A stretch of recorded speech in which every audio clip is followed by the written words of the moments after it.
شريك له رب العالمين চিরন্তন চিরজীবী মহাপরাক্রমশালী الرزاق ذو القوة المتين عليم بذات الصدور ستار العيوب كشاف القلوب ذو الجلال والإكرام আল্লাহ তাআলার লাখ লাখ কোটি কোটি গুণগান ও গুণকীর্তন যে মহান আল্লাহ পাক আজ অত্যন্ত সূক্ষ্ম বিচার করে তিনি তার কুদরতি ফয়সালাই যাদের যাদের অন্তরে তার অমূল্য বাণী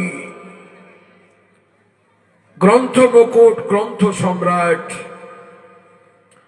বিজ্ঞানময় কোরআনে হাকিমের মহব্বত যাদের অন্তরে অণু থেকে অণু পরমাণু থেকে পরমাণু রূপে যাদের অন্তরে নিহিত ছিল আল্লাহ তাআলা তাদেরকে টেনে হিঁচড়ে নিয়ে এসে কোরআনের তাফসিরে বসিয়ে নিয়েছেন। একবার সকলেই জোরে বলি আলহামদুলিল্লাহ। আমাদের অন্তরে খুদাই ভয় নবীর মহব্বত কোরআনের ভালোবাসা না থাকলে নিশ্চয়ই এই মজলিসে আসতে পারতাম না। সঙ্গে সঙ্গে হাজারো বাধা হাজারো বিঘ্ন হাজারো বাহানা শয়তানি প্রলম্বনা নেটওয়ার্কিং সিস্টেমে চ্যানেলিং সিস্টেমে সরকারি লেভেলে বেসরকারি চেষ্টায় অপচেষ্টায় বারবার মুসলমানদের ইমানের উপরে কোরআনের উপরে আঘাত হাননেওয়ালাই সারা পৃথিবীর অলি গলি কুচি সব পরিপূর্ণ। সেই অবস্থায় এখনো পর্যন্ত মহান আল্লাহ পাক আপনার আমার মতন সামান্য কোরআনের মহব্বত রাখনেওয়ালা মানুষদেরকে আল্লাহ তাআলা টেনে নিয়ে এসে বসাচ্ছেন। এটাই আল্লাহর কুদরতি কারসামা। আর একবার জোরে বলি আলহামদুলিল্লাহ। তারপরে পরেই যে নবী করিম সাল্লাল্লাহু আলাইহি ওয়াসাল্লামের সিনায়ে মুবারকের মাধ্যমে হযরতে জিবরাইল আলা নবিয়িনা আলাইহিস সালাতু ওয়াত তাসলিম যিনি 1 মিনিটকে 1 লক্ষ বার মতান্তরে 2 লক্ষ বার ভাগ করে যতটুকু সময় থাকে ততটুকু সময়ে সিদরাতুল মুনতাহার ডান পাশ থেকে আল্লাহর হুকুমকে শুনে যিনি ওই 1 মিনিটকে কয়েক হাজার বার নয় লক্ষাধিক বার ভাগ করে যতটুকু সময় দরকার থাকে ততটুকু সময়ে বারবার আল্লাহর নবীর কাছে এসে আল্লাহর পয়গাম শুনিয়ে গেছেন, কোরআনে পাক শুনিয়ে গেছেন। ক্ষমতা আল্লাহ পাক দিয়েছিলেন তার একটা নূরের ডানাকে ছড়ালে পরে দুনিয়া এবং আসমান জমিন একটা ডানাতেই সম্পূর্ণ এসে যায়। আর আল্লাহ তাআলা তাকে দান করেছেন 600 নূরের ডানা। জোরে বলি আলহামদুলিল্লাহ। অন্য একটি রিওয়ায়াতের মধ্যে এসেছে 6 লক্ষ তোমার 60,000 ডানা মহান আল্লাহ পাক দান করেছেন। জি, কিয়ামতের ময়দানের একটা কথা শোনাবো। আজ আপনাদের কলিজায় নতুন নতুন জিনিস ভরে দেবো ইনশাআল্লাহ। যারা দাঁড়িয়ে আছেন তারা যদি বসতে পারেন আর আমার এই মেশিনটাকে একটু গরম করে দেন, তারপরে দেখছি ইনশাআল্লাহ আপনাদের পাওনা দিতে পারে কিনা। আপনারা দিয়েছেন, এবার আপনাদের পাওনা দিতে হয়। জি ইনশাআল্লাহ। জি, যারা দাঁড়িয়ে আছেন তারা একবার ভেতরে চলে আসুন। অনেক জিনিস ইনশাআল্লাহ এমন উজাড় করে দেবো যা আপনার জ্ঞান গরিমার বাইরে ইনশাআল্লাহ। মুসলমানকে ভাত খেতে যারা বাকি আছেন তারা ভাত খেয়ে এলেন বলতে নাই, বুঝলেন? ভাত কোথায় আছে মুসলমান খুঁজে বাইর করে নিয়েছে আগেই। জি, আল্লাহু আকবার আল্লাহু আকবার। বরযাত্রীকে ঠেলাই বলতে হয়, আর জালসায় ঠেলা এমনি হেলা ফেলা বললেও চলে আসবে সবাই। জালসার খাবার একটা বরকত আছে, আর একটা টেস্ট আলাদা দেখবেন। জি, বড় লোক মানুষ পর্যন্ত আমাদেরকে অনেক সময় বলে আরে সে একটু ঘাঁটি যেন দিয়েন বাবু, গোস্তের ঘাঁটি। অথচ জমিদার মানুষ, মহরুলের নাম করা জমিদার মানুষ, তবুও ফোনে আমাদেরকে বলে দেন দেবো দেবো, আচ্ছা আপনাকে পাঠিয়ে দেবো, ঠিক। তো একটা বরকত থাকে। তবুও যদি কোনো মেহমান জালসা পাগলা মানুষ অনেকেই থাকেন যারা রাত্রি 12টা 1টা বেজে যায় তবুও খেতে যান না, জি, এমন মানুষ কোনো এড়িয়ে থাকলে পরে তারা মাদ্রাসায় যান, ইনশাআল্লাহ আপনাদের খাবার দাবারের ব্যবস্থা হবে। আর মা বোনেরা ইনশাআল্লাহ খেয়ে নিয়েছেন আমার ধারণা, তাই খেয়েও নিয়েছেন, আর যে কটা বেশি হয়ে গেছে সে কটা মোটামুটি মুড়ে মুড়ে নিয়েও চলে গেছেন অনেকেই। যাই হোক, যা করেছেন তিনাদের ব্যাপার। আমার ওই আপনাদের এখানে এসে বলে লাভ নাই, কারণ আগামীতে আবার জালসে আমার নামটা তখন ক্যান্সেল হয়ে যাবে, বলে লোক কেন দেওয়া হবে না, খিটকাল করে খুব, এর জন্য বলে লাভ নাই। আর কি আপনাদেরকে আমি কিছু হৃদয়ঙ্গমের কথা, অত্যন্ত হৃদয় গাথা কথা, যে কথাই চললে পরে আপনার আমার দুনিয়া এবং আখিরাত অত্যন্ত কামিয়াব হবে, সাফল্যমণ্ডিত হবে, সেই কথা থেকে আপনাদেরকে নিয়ে যাবো ইনশাআল্লাহ। জি আমার ভাইরা, আমার বাপ্তিরা, প্রথম নম্বর কথা হচ্ছে এই, আমি আপনাদের সামনে কোরআন শরীফের আয়াত বলেছি, সেগুলো সামনে রাখবো। হাদিসে পাকের মধ্যে বাছাই করা দুটো হাদিসে বলেছি, সেগুলো ইনশাআল্লাহ সামনে রাখবো। 1 নম্বর কথা, আল্লাহ পাকের কুদরতের কোনো সীমা নাই। জি, আল্লাহ তাআলার কুদরতকে যদি সব থেকে বড় কুদরত নিতে যাওয়া যায়, তো আল্লাহ তাআলা বলেছেন আমার বড় কুদরতের রহস্য জানতে হলে তোমাদের মতন 200, 250, 300, 500 গ্রাম মগজ নিয়ে ভাবতে পারবে না। কত লাগবে? হাদিসের মধ্যে এসেছে 2.5 কুইন্টাল মগজ লাগবে, তবেই তার কাছে পৌঁছতে পারবে। কত কুইন্টাল? 2.5 কুইন্টাল দিমাগ লাগবে, 2.5 কুইন্টাল। তবে উদাহরণস্বরূপ, যে মেয়েটির বিবাহ এখনো হয়নি, স্বামীর স্পর্শ পায়নি, এবং স্বামীর স্পর্শে তার শরীয়ত অনুযায়ী পবিত্র মিলনের পরে যতক্ষণ পর্যন্ত 1 ফোঁটা রক্তের বিন্দু মায়ের বাচ্চাদানিতে না যাবে এবং সেই বাচ্চাদানিতে গিয়ে একটা সন্তান না তৈরি হবে, ততক্ষণ পর্যন্ত পৃথিবীর সব থেকে উৎকৃষ্ট মানের খাবার যদি মহিলাকে খাইয়ে দেওয়া হয়, তো তার নরম নরম স্তনজ বলে বক্ষমণ্ডলীতে কোনো 1 ফোঁটা দুগ্ধ তৈরি হবে কি? আল্লাহ বলছেন কেন হবে না, এর ইতিহাস বার করতে যাই না, ইন্দুরের মতন দিমাগ ফেটে শেষ হয়ে যাবে। বুঝতে পারেননি আমার কথা?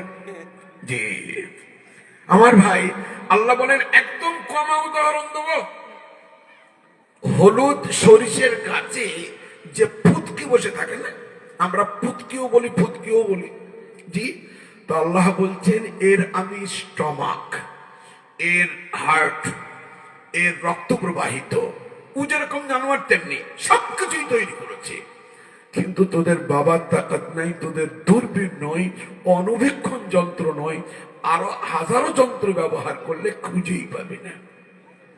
এবার আল্লাহ বলছেন বড়র দিকে যাই, বড়র দিকে আসমান টানে, আসমান, আনতুম আশাদ্দু খালকান আমিস সামাউ বানাহা। আল্লাহ বলেছেন বড় একটা উদাহরণ দিই, আসমান তোদের মাথার উপরে, তোদের পায়ের নিচে, ডান দিকেও আসমান, বাম দিকেও আসমান। এই আসমানটা কি দিয়ে তৈরি?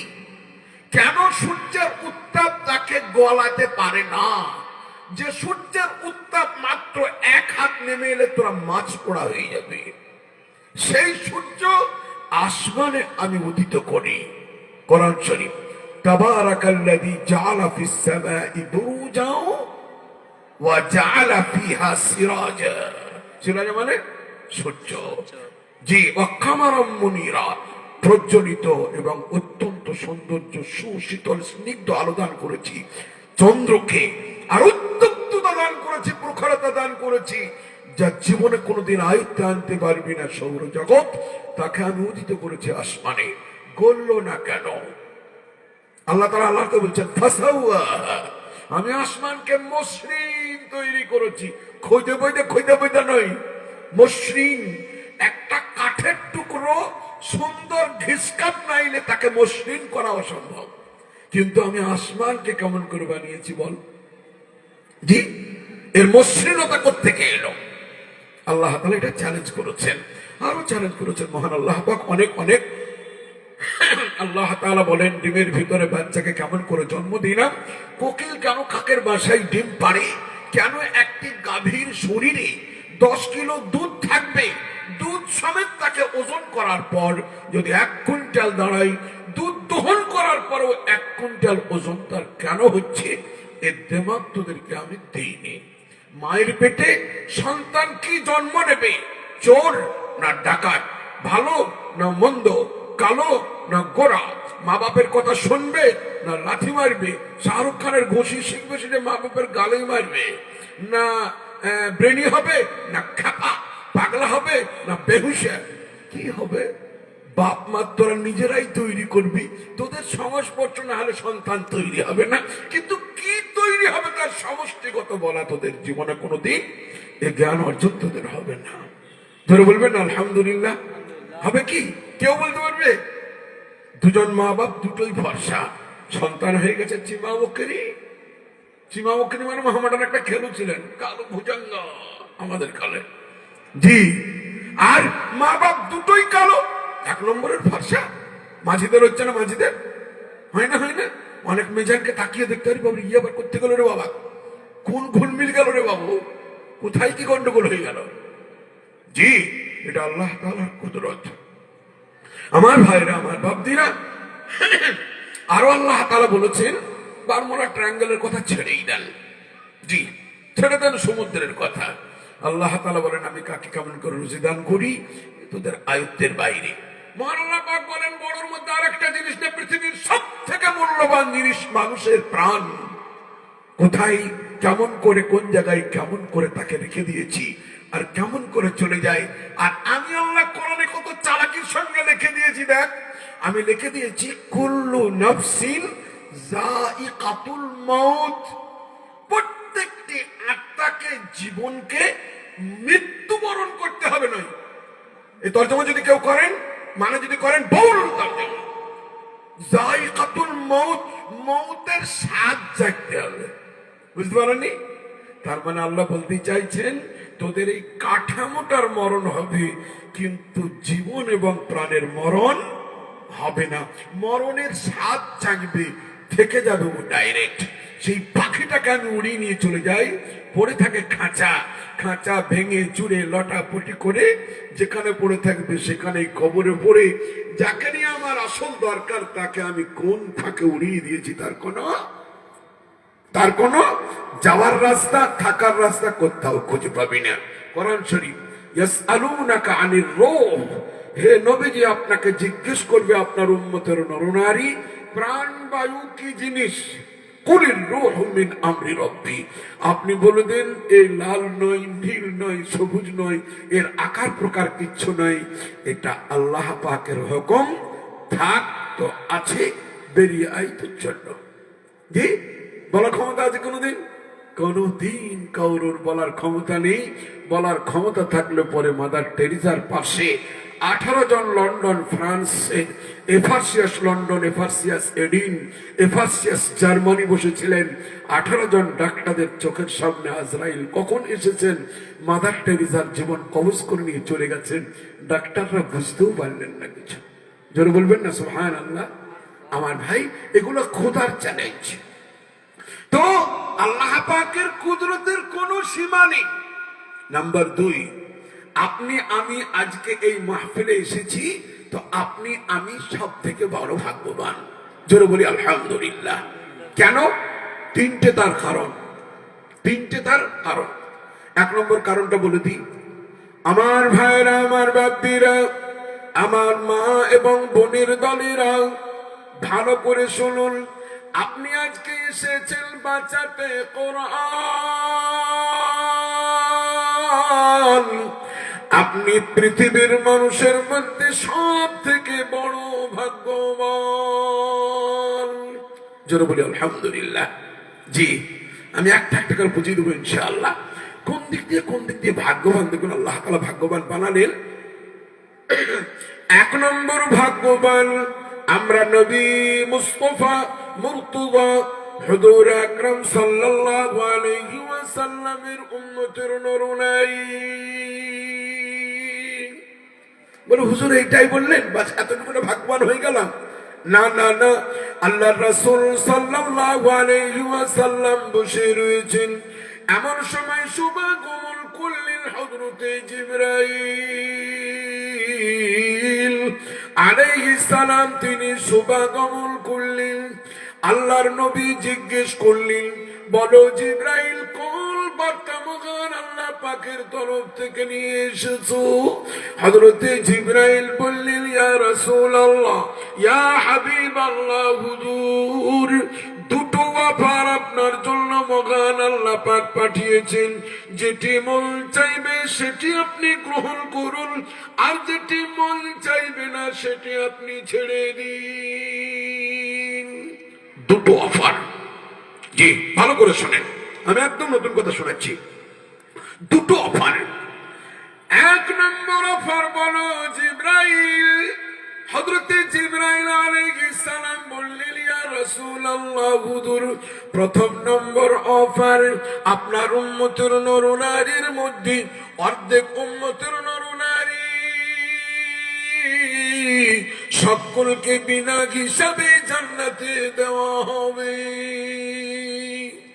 অর্ধেক উম্মতের নরনারী, কোনো হিসাব নিকাশ লাগবে না। আপনি বলবেন আপনার কথা মতন আল্লাহ পাক, আপনি হচ্ছেন তার হাবিব, আপনার অর্ধেক উম্মতকে জান্নাতে দেওয়া হবে। এটা কি চান আপনি? আল্লাহ রাসূল বললেন, দ্বিতীয় নম্বর অফার, বলো জিবরাইল।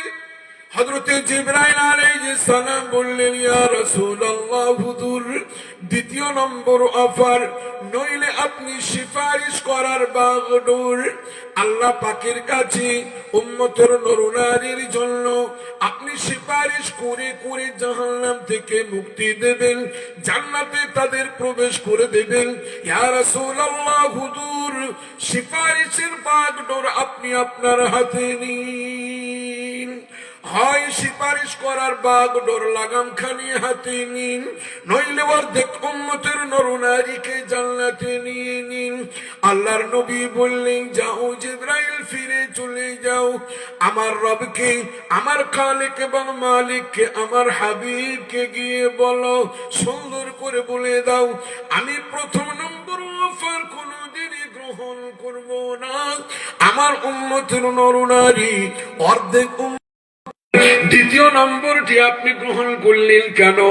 আল্লাহর নবী বললেন, যতক্ষণ পর্যন্ত একজন উম্মতের নরনারী জাহান্নামে থাকবে আমার সিফারিশ করা বন্ধ হবে না। কালিন কেঁদেই চলে যাবেন আল্লাহর কাছে, আল্লাহ আমার উম্মতকে ক্ষমা করে দাও। আল্লাহ আমার উম্মত একবার নবীর নাম নিয়েছে, একবার তোমার নাম নিয়েছে, সেই বরকতে তাকে বাঁচিয়ে নাও আল্লাহ পাক। আল্লাহ পাক নবীজির সিফারিশকে কবুল করবেন। জোরে বলি আলহামদুলিল্লাহ। জি, তো আল্লাহর নবী কোনটা নিলেন? সিফারিশের লাগাম নিলেন। আমার ভাইরা, আমার বাপদিরা, কেন? এবার আপনি হাদিস শুনুন, সেটা ভালো করে রেকর্ড করে নিন, অন্তরে রেকর্ড করে নিন। হাদিস কি বললেন আল্লাহর নবী? শাফাআতি লিআহলিল কাবাইর মিন উম্মতি। মুসলিম শরীফের রিওয়ায়াত, আল্লাহর রাসূল সাল্লাল্লাহু আলাইহি ওয়াসাল্লাম বলেন, আমার উম্মতের নরনারীর মধ্যে যারা যারা কাবিরা গুনাহ করে করে, বড় বড় গুনাহ করে যারা জাহান্নামে চলে যাবে, আমি আল্লাহ পাকের নবী আমার উম্মতের নরনারীর জন্য আল্লাহ পাকের কাছে কেঁদে কেঁদে সিফারিশ করো। আর আল্লাহর নবী যদি প্রথম অফার নিয়ে নিতেন, তাহলে আমাদের 12টা বাজতো না, বাজতো না? আমাদের 12টা বেজে যেত। কেন? অর্ধেক উম্মতের নরনারী চিরকালকার মতন জাহান্নামেই পড়ে থাকতাম। কিন্তু নবীজি নিজের জ্ঞান গরিমাকে পরিপূর্ণ আল্লাহর দিকে ধাবিত করে তিনি আল্লাহর মহব্বতটাকে সুন্দর করে লাগামটাকে টেনে ধরলেন। হে রব্বুল আলামিন, আপনি আমাকে সিফারিশ করার লাগাম আমার হাতে ছেড়ে দিন। হযরত জিবরাইল বললেন, হুজুর, আপনাকে সিফারিশের লাগাম দিয়ে দেওয়া হলো। আমাদের কপাল বেড়ে গেল, এই দিক দিয়ে আমরা 1 নম্বরের ভাগ্যবান। যদি বলি আলহামদুলিল্লাহ।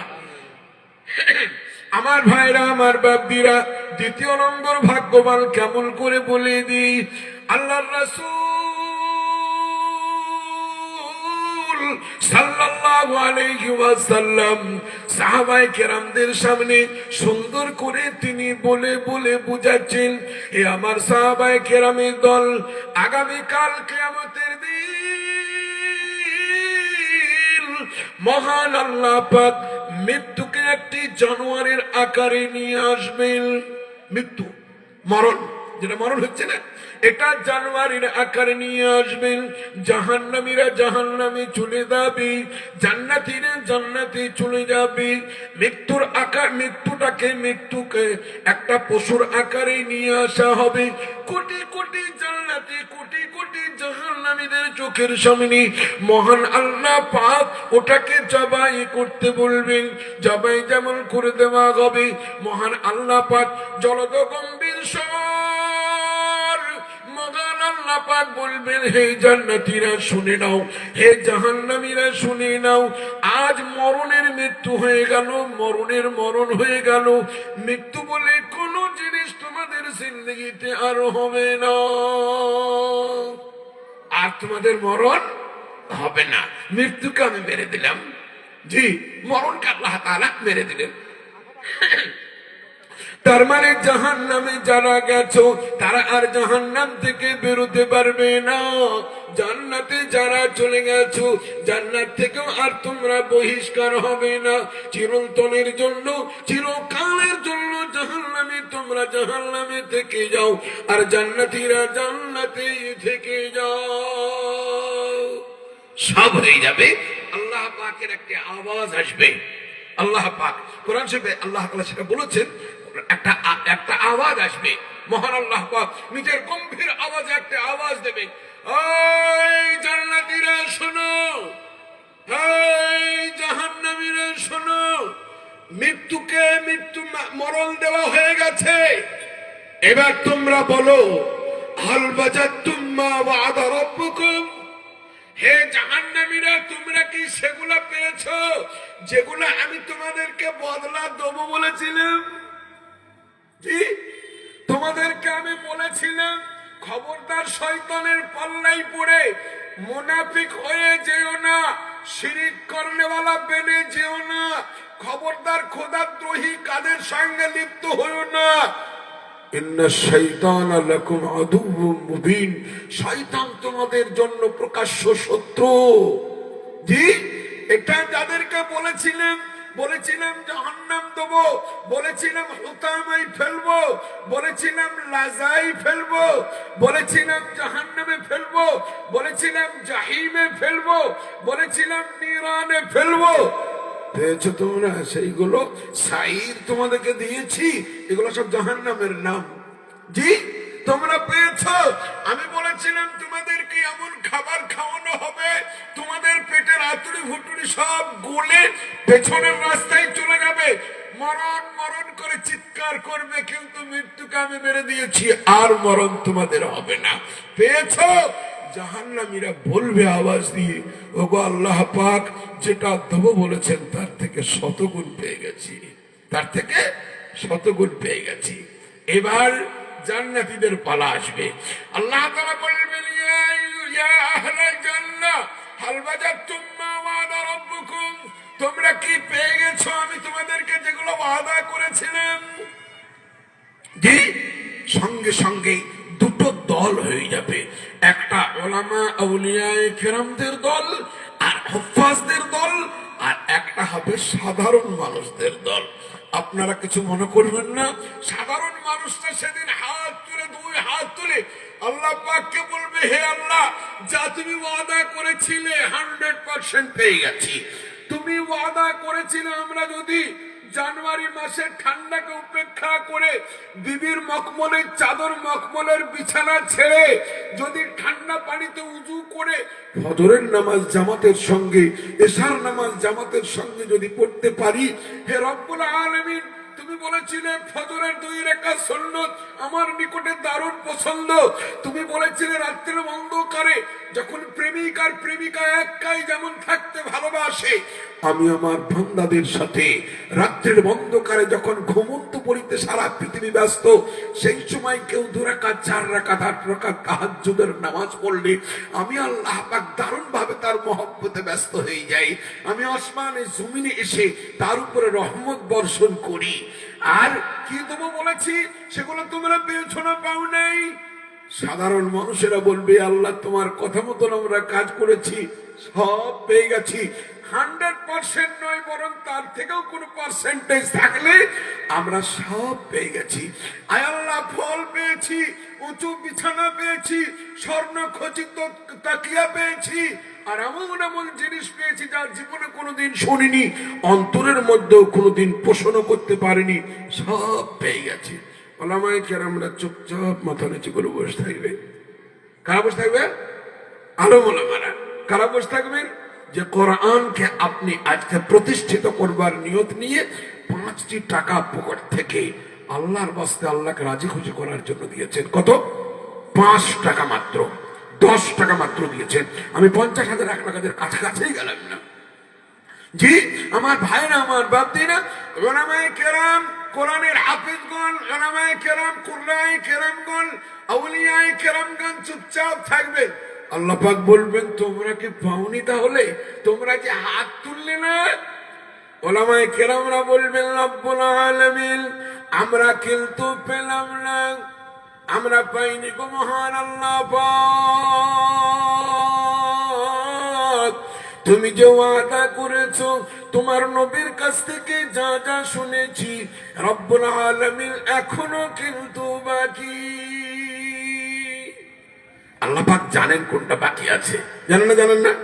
আর তিনি জানেন যে মৌলবীরা আজকে হাত তুলবে না, যে তাও আল্লাহ পাক আগে তিনি জানেন। কিন্তু আল্লাহ তাআলা গোটা কিয়ামতকে একটা ঝংকার চালাবেন, তার জন্য তিনি জিজ্ঞেস করে ফেললেন। আমার ভাইরা, আমার বাপদিরা, উলামায়ে কেরামরা বলবেন, রব্বুল আলামিন,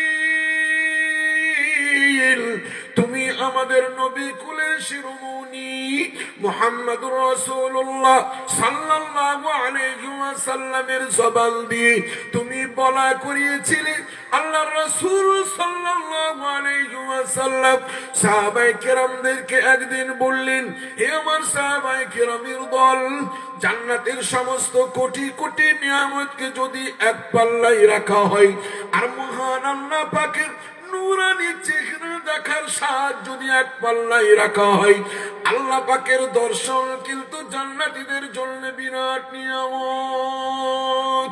আল্লাহ পাক দেখা দেবেন। সাহাবায়ে কেরামরা জিজ্ঞেস করলেন, ইয়া রাসূলুল্লাহ, হুজুর, কোটি কোটি কোটি কোটি মানুষ মহান আল্লাহ পাককে একসঙ্গে কেমন করে দেখে নেবে? আল্লাহর নবী একদিন 14 দিনকার চাঁদ যেমন উদিত হয়েছে, আমার ভাইরা, আমার বাপদিরা, নবীদের মনে পড়ে গেছে আল্লাহর রাসূল সাল্লাল্লাহু আলাইহি ওয়াসাল্লাম সাহাবায়ে কেরামদেরকে ডাকলেন, বললেন, কি আমার সাহাবায়ে কেরামের দল, এই 14 দিনকার চাঁদ যদি পৃথিবীর মিডিল পয়েন্টে যদি এসে যায়, আর এই গোটা পৃথিবী জল স্থল এবং আসমান কোটি কোটি কোটি কোটি মানুষ যদি তারা দেখব মনে করি, কাউর কি কোনো কষ্ট হবে? ওগো আল্লাহর রাসূল, হবে না।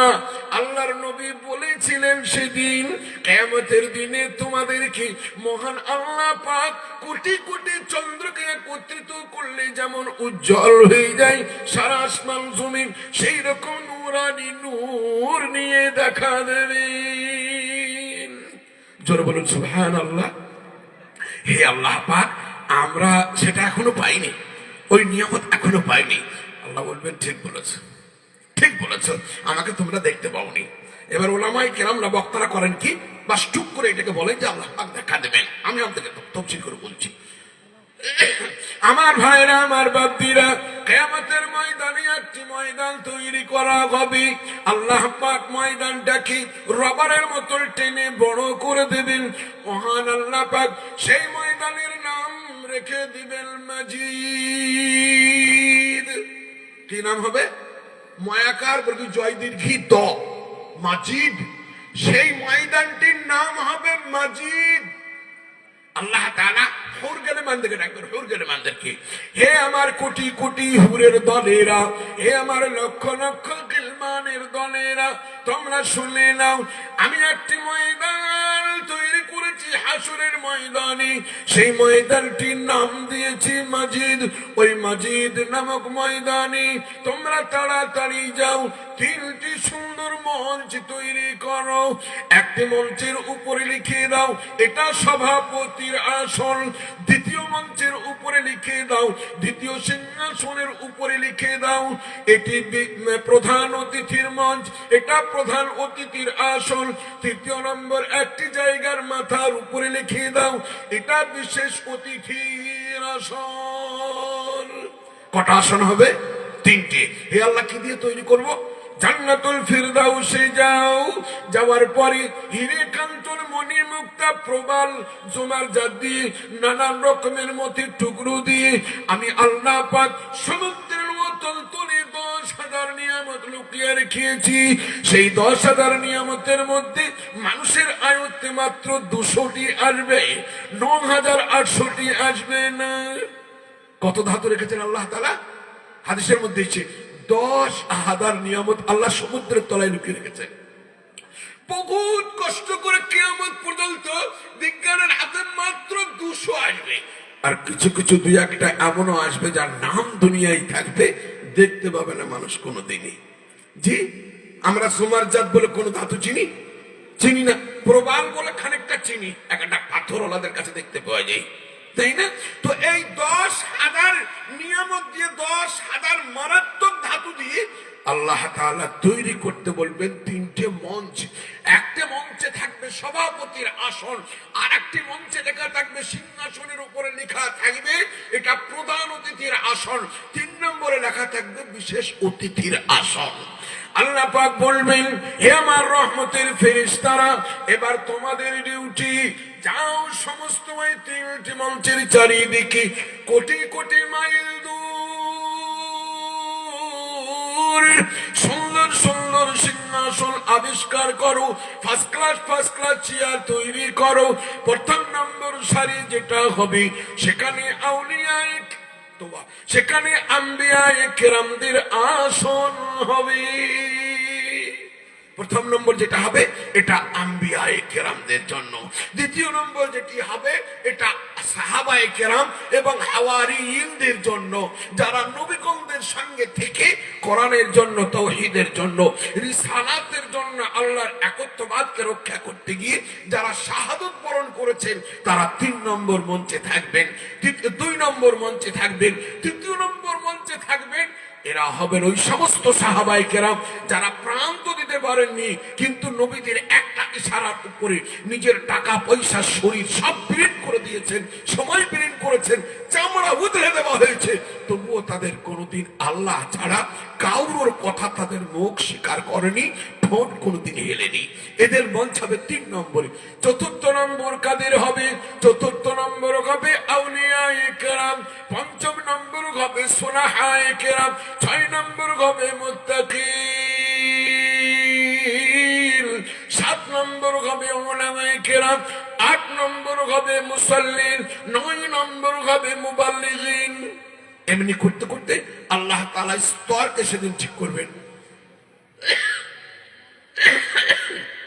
তারপরে যখন সমস্ত মঞ্চ ঠিক হয়ে যাবে না, আল্লাহ তাআলা বলবেন সব ঠিক হয়ে গেছে, জিবরাইলকে ডাকবেন, জিবরাইল, বলি আল্লাহ লাব্বাইক ওয়া সাদাইক, আমি আপনার সিদরাতুল মুনতাহা আপনার আরশের ডান দিকে দাঁড়িয়ে আপনার হুকুমকে পালন করার জন্য রেডি।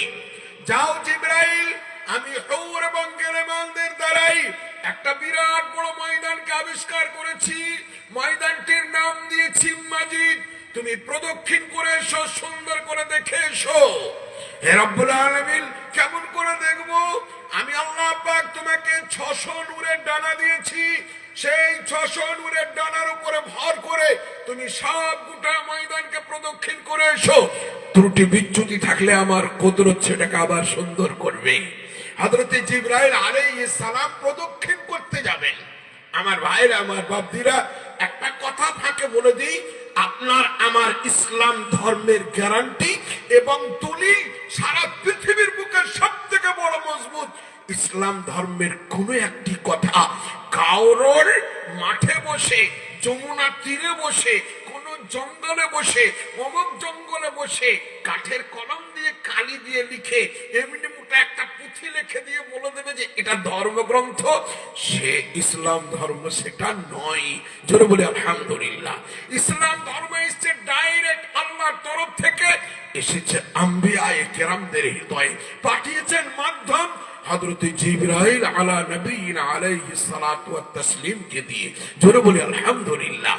একটা হাদিসের মধ্যে কোনো গন্ডগোল থাকলে সেই হাদিসটাকে বলা হয় যায়ীফ, আর সব হাদিস যদি সব দিক দিয়ে মজবুত হয় সেটাকে বলা হয় সহিহ। কোরআনের আয়াতের জন্য আল্লাহ বলেছেন নাহনু নাযালনা যিকরা ওয়া ইন্না লাহু লাহাফিজুন। আমি কোরআনের আয়াত দুনিয়ায় পাঠিয়েছি, একটা আয়াতের যে জবাব পেশের গন্ডগোল করার ক্ষমতা সারা পৃথিবীর মানুষকে কাউকে দিইনি। গন্ডগোল করবি তো আমার ভারতবর্ষের বুকে ৭২ লক্ষ অন্ধ হাফেজকে তৈরি করব। অন্ধ এখন বর্তমান ভারতবর্ষের বুকে ৭২ লক্ষ হাফেজে কোরআন, যারা 2 চোখ প্রতিবন্ধী, যারা অন্ধ। জোরে বলি আলহামদুলিল্লাহ। আমার মাদ্রাসায় আগামী 22শে ফেব্রুয়ারি জলসা। 2 নম্বর বক্তা হাফেজ আইনুল হক জাইদ হাফিজ, বড় বক্তা, তিনি আমার মাদ্রাসায় আসবেন ইনশাআল্লাহ আগামী বছর, এই বছরে 9ই ফাল্গুন 22শে ফেব্রুয়ারি শনিবার। তার আগের দিন মাধ্যমিক শেষ, তার পরের দিনই জলসা ইনশাআল্লাহ। আর যে বক্তার জীবনে নাম শোনেননি সেই বক্তা আমার এখানে আসবেন। আসামের সব থেকে বড় বক্তা, আসাম ত্রিপুরা মেঘালয়ের সব থেকে বড় বক্তা জনাব হযরত মাওলানা রাকিবুল ইসলাম সাহেব। জীবনে তার চেহারা দেখেননি, ইউটিউবে খুঁজলে পাবেন। জি, উনি আমার জলসায় ইনশাআল্লাহ প্রধান বক্তা আসবেন। ওনার টিকিট ফিকিট সব আমি নিজেই তৈরি করেছি, নিজেই পাঠিয়ে দিয়েছি। হযরত রেডি। 2 নম্বর বক্তা থাকবেন হাফেজ আইনুল হক। দেখবেন আমাদের এতে কাগজে লেখা আছে চক্ষু প্রতিবন্ধী, 2 চোখে উনি দেখতে পান না। মাতোয়ারা করে দেবেন মানুষকে একবারে। যাই হোক আলহামদুলিল্লাহ। তো আমি চক্ষু কথা বলছি না। আল্লাহ তাআলা বলেন কোরআনের চোখ ওলা তো দূরের কথা, অন্ধ হাফেজ তৈরি করবো। অন্ধ হাফেজ বলবেন কি বললেন, কি বললেন? পড়েন পড়েন একবার পড়েন। আপনি যেটা বললেন এটা তো কোরআনে নাই, এটা তো কোরআন শরীফে নাই। জি বলবে না, বলবে না? আমি নুরুজ্জামান যদি ওই অন্ধদেরকে পরীক্ষা করবার জন্য বলছি, আইনুল হককে বলি কই হাফেজ সাহেব আমার নাম্বারটা বলো তিনি। 99 32 86 49। মানে 49 না, ওটা 50 হবে। কেমন করে বলছেন হুজুর? আজ 30 বছর ধরে মুখস্থ করেছি হুজুর, 49 হবে। আপনারই ভুল হচ্ছে, আমার মোবাইল আমাকে বলছে আপনারই ভুল হচ্ছে। তো 72 লক্ষ হাফেজে কোরআনের দ্বারাই আল্লাহ তাআলা কোরআন শরীফ হেফাজত করবেন। বলো দেখি রামায়ণ মহাভারত গীতা বাইবেলের পুলিয়া উড়ানো একবার বলো দেখি, তোমাদের কতগুলো অন্ধ হাফেজ তো দূরের কথা, চোখওয়ালা হাফেজ কটা আছে তাই বলো? অন্ধ বলতে হবে না, কটা? চোখওয়ালা দেখাও, চোখওয়ালা। এর জন্য তোমাদেরকে রাস্তায় দাঁড়িয়ে রিক্সাওয়ালার কাছ থেকে জোর করে পয়সা তুলে পুজো পাঠ করতে হয়। মুসলমান জীবনে কোনোদিন কোন মাদ্রাসা, কোন কোরআনের প্রতিষ্ঠান এবং মাদ্রাসা কি বলে তোমার কোন মসজিদ, খোদার কসম আমি নুরুল ইসলামের দায়িত্ব নিয়ে বলতে পারি, সারা পশ্চিম বাংলা, আসাম, উড়িষ্যা আল্লাহ আমাকে ঘুরিয়ে নিয়ে বেড়ান, তো আমি কসম করে বলতে পারি কোন মুসলমানের কোন বাচ্চা জীবনে কোনোদিন এই সমস্ত প্রতিষ্ঠানের জন্য পয়সা চায় না। যারা মুহররমের জন্য চায় এরা আমাদের থেকে ছান ছাড়া, এদিকে আমরা ধরি না, ওরা এনে এদিকে আমরা ধরি না। এরা গোজামিল ভরেছে ইসলামের মধ্যে, আর ইসলামের গোজামিলের জন্য চাইছে, ওটা আমাদেরকে বলিয়েন না। যারা খাঁটি মুসলমান, যারা খাঁটি কোরআন হাদিসের উপরে চলে, কোনদিন ইনশাআল্লাহ রাস্তায় দাঁড়িয়ে জোর করে পয়সা নিয়ে নিজের ইবাদত বন্দেগী করবে না। কারোর তখন কিন্তু জায়গার উপরে মসজিদ তৈরি করবে না। যদি কোনোদিন করে মসজিদ তৈরি হয়েই থাকে, উলামায়ে কেরামরা বলবেন যারা নামাজ পড়ছেন তাদের নামাজ কিন্তু হবে না। বলবেন না, বলবেন না? বলবেন জি ইনশাআল্লাহ। তো আল্লাহ তাআলা কোরআনকে হেফাজত করেছেন। আমার ভাইরা, আমার বাপদিরা, তাহলে এটা আপনার আমার ধর্মের গ্যারান্টি যুক্ত ধর্ম। কেননা আমাদের কাছে যে কোরআনটা এসেছে এটা শুধু কিতাবুল্লাহ নয়, এটা কালামুল্লাহ। জোরে বলি আলহামদুলিল্লাহ। এটা আল্লাহর কালাম, আল্লাহর বাণী। তাওরাত, জাবুর, ইনজিল, সহিফা যতগুলো এসেছে এগুলো সব কিতাবুল্লাহ। আর কোরআন শরীফ কিতাবুল্লাহ বটে আর কালামুল্লাহ, আল্লাহর ডাইরেক্ট বাণী। জি আমার ভাইরা, আমার বাপদিরা, তাহলে আপনি আমি বিরাট বড় কপাল হয়ে গেল আপনার আমার ভাইরা, আমার বাপদিরা। আল্লাহ রাসূল সাল্লাল্লাহু আলাইহি ওয়াসাল্লাম বলেন হযরতে জিবরাইলকে মহান আল্লাহ পাক আদেশ দেবেন, জিবরাইল সমস্ত কিয়ামতের ময়দানে ওই মসজিদ নামক জায়গাটিকে সুন্দর করে প্রদক্ষিণ করে এসো। হযরত জিবরাইল সাল্লাম আল্লাহকে জিজ্ঞেস করবেন না কত বড় আল্লাহ, কদিন লাগবে, তাকে যদি জিজ্ঞেস করেন মসজিদ কিয়ামতের ময়দানে একটা ময়দান, তো একটা ময়দান আমি যাব, সেকেন্ডের মধ্যে ঘুরে চলে আসবো। চলে গেছেন। আমার ভাইরা, আমার বাপদিরা, দুনিয়ার 100 বছর তিনি ঘুরে চলে যাবেন। 100 বছর। আর ওনার ডানা কতগুলো? 600 ডানা। তার মধ্যে একটা ডানাতে গোটা দুনিয়া আসমান সব চলে আসে। হযরতে জিবরাইল আলাইহিস সালাম 100টি ডানাকে ক্ষয় করে 100 দিন ধরে তিনি সুন্দর করে দেখা দেখি করবেন। কপালে হাত দিয়ে দেখবেন ঘামে ছুটে গেছে। আমার ভাইরা, আমার বাপদিরা, মহান আল্লাহ পাককে তিনি দরখাস্ত করবেন, হে রব্বুল আলামিন, আমি ক্লান্ত হয়ে গেলাম। কে বলবেন? হযরতে জিবরাইল সাল্লাম। হে রব্বুল আলামিন, আমি ক্লান্ত হয়ে গেলাম। এ মসজিদ নামক ময়দান আর কত দূর? আল্লাহ পাক বলবেন, 600-র মধ্যে 100 ডানা মাত্র খরচ করলা, আরো 500 করো। জি আমার ভাইরা, আমার বাপদিরা, হযরতে জিবরাইল আলাইহিস সালাম করতে করতে করতে করতে করতে করতে 600 ডানা শেষ করে ফেলবেন। মসজিদ কিন্তু ফুরবে না, সবগুলো প্রদক্ষিণ করা হবে না। 600 ডানা শেষ করার পরে হযরতে জিবরাইলের আর শক্তি নেই, ফিরে আসবেন তিনি আল্লাহর কাছে সিজদায় পড়ে যাবেন, কেঁদে কেঁদে বলবেন, হে রব্বুল আলামিন, আমার শক্তি কিন্তু শেষ। মসজিদ ময়দান কতটুকু দেখা হলো? হে আল্লাহ, আমি যে আমার 600 ডানা শেষ করে ফেললাম, তা কতটুকু দেখা হলো এটা তো তুমি জানো। আল্লাহ পাক বলবেন, মসজিদ ময়দানের একটি কোণা মাত্র তুমি দেখতে পেরেছো। জোরে বলি সুবহানাল্লাহ, একবার জোরে বলি নারে তাকবীর। এটা কোন লেখকের লেখা বলছি না, আমি হাদিস থেকে বলছি, আল্লাহ রাসূল সাল্লাল্লাহু আলাইহি ওয়াসাল্লাম সাহাবায়ে কেরাম থেকে শোনাচ্ছেন। জি আমার ভাইরা, আমার বাপদিরা, আল্লাহ পাক বলবেন, জিবরাইল, তুমি তোমার 600 নূরের ডানা দিয়ে তুমি ক্লান্ত হয়ে গেছো, তোমার শক্তি এবার শেষ। আর আমার মসজিদ ময়দানের একটি কোণা মাত্র দেখতে পেরেছো, এখনো 3 কোণা বাকি আছে। জি হযরতে জিবরাইল আলাইহিস সালাম ক্লান্ত হয়ে যাবেন। এই ময়দানটার নাম হবে মসজিদ, সেখানে 3টি আসন হবে। আল্লাহ রাসূল সাল্লাল্লাহু আলাইহি ওয়াসাল্লাম বললেন, হে আমার সাহাবায়ে কেরামের দল, হযরতে জিবরাইল আলাইহিস সালাম ঘোষণা করবেন। এবার জিবরাইল আলাইহিস সালাম ঘোষণা করবেন, এবার আপনাদের সামনে বিশেষ অতিথির আসন অলঙ্কৃত করতে চলেছেন। সেটাকে আরবিতে বলবেন, আমি আপনাদেরকে বাংলায় বলছি। বিশেষ অতিথির আসন অলঙ্কৃত করতে চলেছেন। উম্মতের নরনারী মনে মনে করবেন, এই বিশেষ অতিথির আসন মনে হয় আল্লাহ রাসূল সাল্লাল্লাহু আলাইহি ওয়াসাল্লাম আসবেন। কোটি কোটি উম্মতের নরনারী তাকিয়ে থাকবেন, আমাদের নবী আসবেন, আমাদের নবী আসবেন, আমাদের নবী। হঠাৎ করে দেখা যাবে হযরতে দাউদ আলা নবিয়িনা আলাইহিস সালাতু ওয়াত তাসলিম, তিনি পৃথিবীর শক্তিশালী আম্বিয়ায়ে কেরামদের মধ্যে 1 নম্বর, দানিয়েল আলাইহিস সালাম 2 নম্বরে ছিলেন, 3 নম্বর একজন নবী ছিলেন, তার নাম বহুনা বা বহুনা। এটার নাম হাদিস কোরআনে সব জায়গায় পাওয়া যায় না, তাফসীরের মধ্যে পাওয়া যায়। যাই হোক, তো এই 3 জন নবী শক্তিশালী ছিলেন খুব।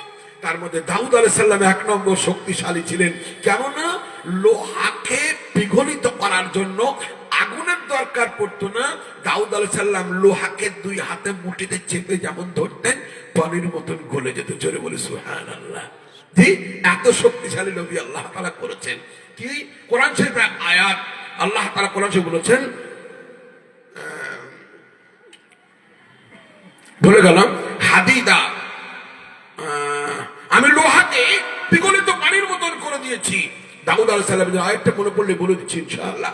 আমার ভাই, ওয়া আলান্না লাহুল হাদিদ, কোরআন শরীফে আল্লাহ বলেছেন, ওয়া আলান্না লাহুল হাদিদ, আর আমি নরম করে দিয়েছি লোহাকে আমার নবী দাউদের জন্য। জি, ইনি বিশেষ অতিথির আসন অলঙ্কৃত করবেন। দাউদ আলাইহিস সালাম একবার গর্বের সঙ্গে চলে আসবেন, বিশেষ অতিথির আসন অলঙ্কৃত করবেন। দ্বিতীয় নম্বর ঘোষণা, হযরত জিবরাইল আলাইহিস সালাম ঘোষণা করবেন, এবার আপনাদের সামনে আজকের এই মাজিদ নামক ময়দানের কোটি কোটি কোটি কোটি জান্নাতীদের সামনে দ্বিতীয় নম্বর আসন অলঙ্কৃত করতে চলেছেন। তিনি হচ্ছেন সাইয়্যিদুল আম্বিয়া, তিনি হচ্ছেন ইমামুল আম্বিয়া, তিনি হচ্ছেন শফিউল মুযনিবিন, তিনি হচ্ছেন হাবিবে কিবরিয়া, তিনি হচ্ছেন মুজতাবা মুস্তাফা, তিনি হচ্ছেন আহমদ মুহাম্মদ সাল্লাল্লাহু আলাইহি ওয়াসাল্লাম। আল্লাহ রাসূল সাল্লাল্লাহু আলাইহি সাল্লাম উম্মতের নরনারীর সামনে দিয়ে আসবেন, আর আপনার আমার চেহারা তখন নূরে নূরে ভর্তি হয়ে যাবে। আমার ভাইরা, আমার বাদ্দিরা, সেই সময় আল্লাহ রাসূল সাল্লাল্লাহু আলাইহি সাল্লাম প্রধান অতিথির আসনে তিনি আসন অলঙ্কৃত করবেন। এইবার ঘোষণা হবে, হযরত জিবরাইল আলাইহিস সালাম ঘোষণা করবেন, এইবার আজকের মঞ্চের যিনি সভাপতি তিনি আপনাদের সামনে দর্শন দেবেন।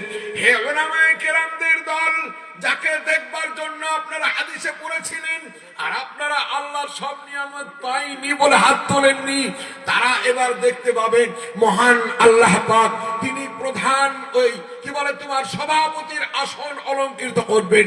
মহান আল্লাহ পাক কোটি কোটি চন্দ্র, কোটি কোটি সূর্য, কোটি কোটি নক্ষত্র মণ্ডলীকে একত্রিত করলে যেমন আলোকে উদ্ভাসিত হয়ে যায়, মহান আল্লাহ পাক জান্নাতীদের চোখে আগে আল্লাহকে দেখার ক্ষমতা ভরে দেবেন, তারপরে তিনি শুভাগমন করবেন, সেই প্রধান ওই কি বলে সভাপতির আসন অলঙ্কৃত করবেন। আল্লাহ রাসূল সাল্লাল্লাহু আলাইহি সাল্লাম বলেন, পূর্ণিমার চাঁদের থেকেও মারাত্মক হবে। কোটি কোটি চন্দ্রকে একত্রিত করলে কি হয়, হে আমার সাহাবায়ে কেরাম, আমি বলতে পারবো না, আমি বলতে পারবো না কত নূরান্বিত নূর হবে মহান আল্লাহ পাকের। তিনি জান্নাতীদের সামনে আসবেন, জান্নাতীরা দেখতে থাকবে, একদিন দুদিন এক সপ্তাহ এক মাস নয়, 40,000 বছর ধরে তারা দেখেই চলে যাবে। জোরে বলুন সুবহানাল্লাহ। 40,000 বছর কেটে যাবে, জান্নাতীরা মহান আল্লাহ পাকের কাছ থেকে নজর ফিরাতেই পারবে না। আমার ভাইরা, আমার বাপদিরা, 40,000 বছর চলে যাওয়ার পর আল্লাহ পাক তাদের চেতনা ফেরাবেন। হুর দেখে বলবেন, যাও তোমাদের বন্ধুদেরকে নিয়ে জান্নাতে ফিরে চলে যাও। জান্নাতীরা হুর থেকে জোড়াত করে বলবেন, যাও মন তোমরা চলে যাও। 70 জন হুরনির দরকার নেই, ওই ফলের দরকার নেই, মনের মতন হেলিকপ্টারে চাপবার দরকার নেই, সোনার সিংহাসন দরকার নেই, বাস আল্লাহ পাক একবার করে শুধুমাত্র আমাদেরকে দর্শন দেবেন, এই আমাদের সব থেকে বড় যথেষ্ট। এটা হবে জান্নাতীদের জন্য সব থেকে বড় নিয়ামত। জোরে বলি আলহামদুলিল্লাহ। আমার ভাইয়েরা, আমার বাপদিরা, এই আসনে যে সমস্ত সিটগুলো বসানো হলো, সেই আসনে উলামায়ে কেরামদের সঙ্গে একটু করে মাথা উঁচু করে দাঁড়িয়ে থাকবেন কারা? তারা হবেন কোরআনের উপরে আমল করনে ওয়ালা হবে যারা, কোরআনের জন্য প্রাণ দিতে পারবে যারা, কোরআনের জন্য সময় দিবে যারা। আল্লাহর নবী বলেছেন, কোরআনের জন্য অর্থ ক্ষয় করবে যারা, কোরআনের জন্য পাগল হয়ে থাকবে যারা। বাইরে যাবে কারা? আউট হবে কারা? আল্লাহর নবী বলেছেন, গরিবের প্রতিষ্ঠান, মিসকিনদের প্রতিষ্ঠান বলবে যারা, ফকিরদের বিদ্যা বলবে যারা, দাড়িকে ছেটে নবীর মুহাব্বতের মিথ্যা অপবাদ লাগাবে যারা, আল্লাহর নবীর বিরুদ্ধে প্রোপাগান্ডা করবে যারা, ইসলামটাকে একটা বিকৃত ধর্ম মনে করবে যারা, সেই সিট থেকে মাজিদ নামক যে সিট বিছানো হবে, সেই সিটে তারা বসতে পাবে না, তাদেরকে বহিষ্কার করা হবে। জোরে বলবেন না সুবহানাল্লাহ। এবার আপনি দাঁড়িয়ে রাখবেন কি রাখবেন না সেটা আপনার ব্যাপার। আপনি শাহরুখ খানের সুন্নত মেনেছেন, আমার আপত্তি নেই। আপনি ধর্মেন্দ্র সুন্নত মেনেছেন, ধর্মেন্দ্র যে জান্নাতে যাবে আপনি সেই জান্নাতেই যাবেন। জি আমার ভাইরা, আমার বাপদিরা, এর জন্যে আমি একটু আপনাদেরকে টাচ করে চলে যাব। আপনাদের ইচ্ছা আমল করার, আমার বলে দেওয়ার দায়িত্ব, আপনাদেরকে সেজদা করিয়ে দেবার দায়িত্ব।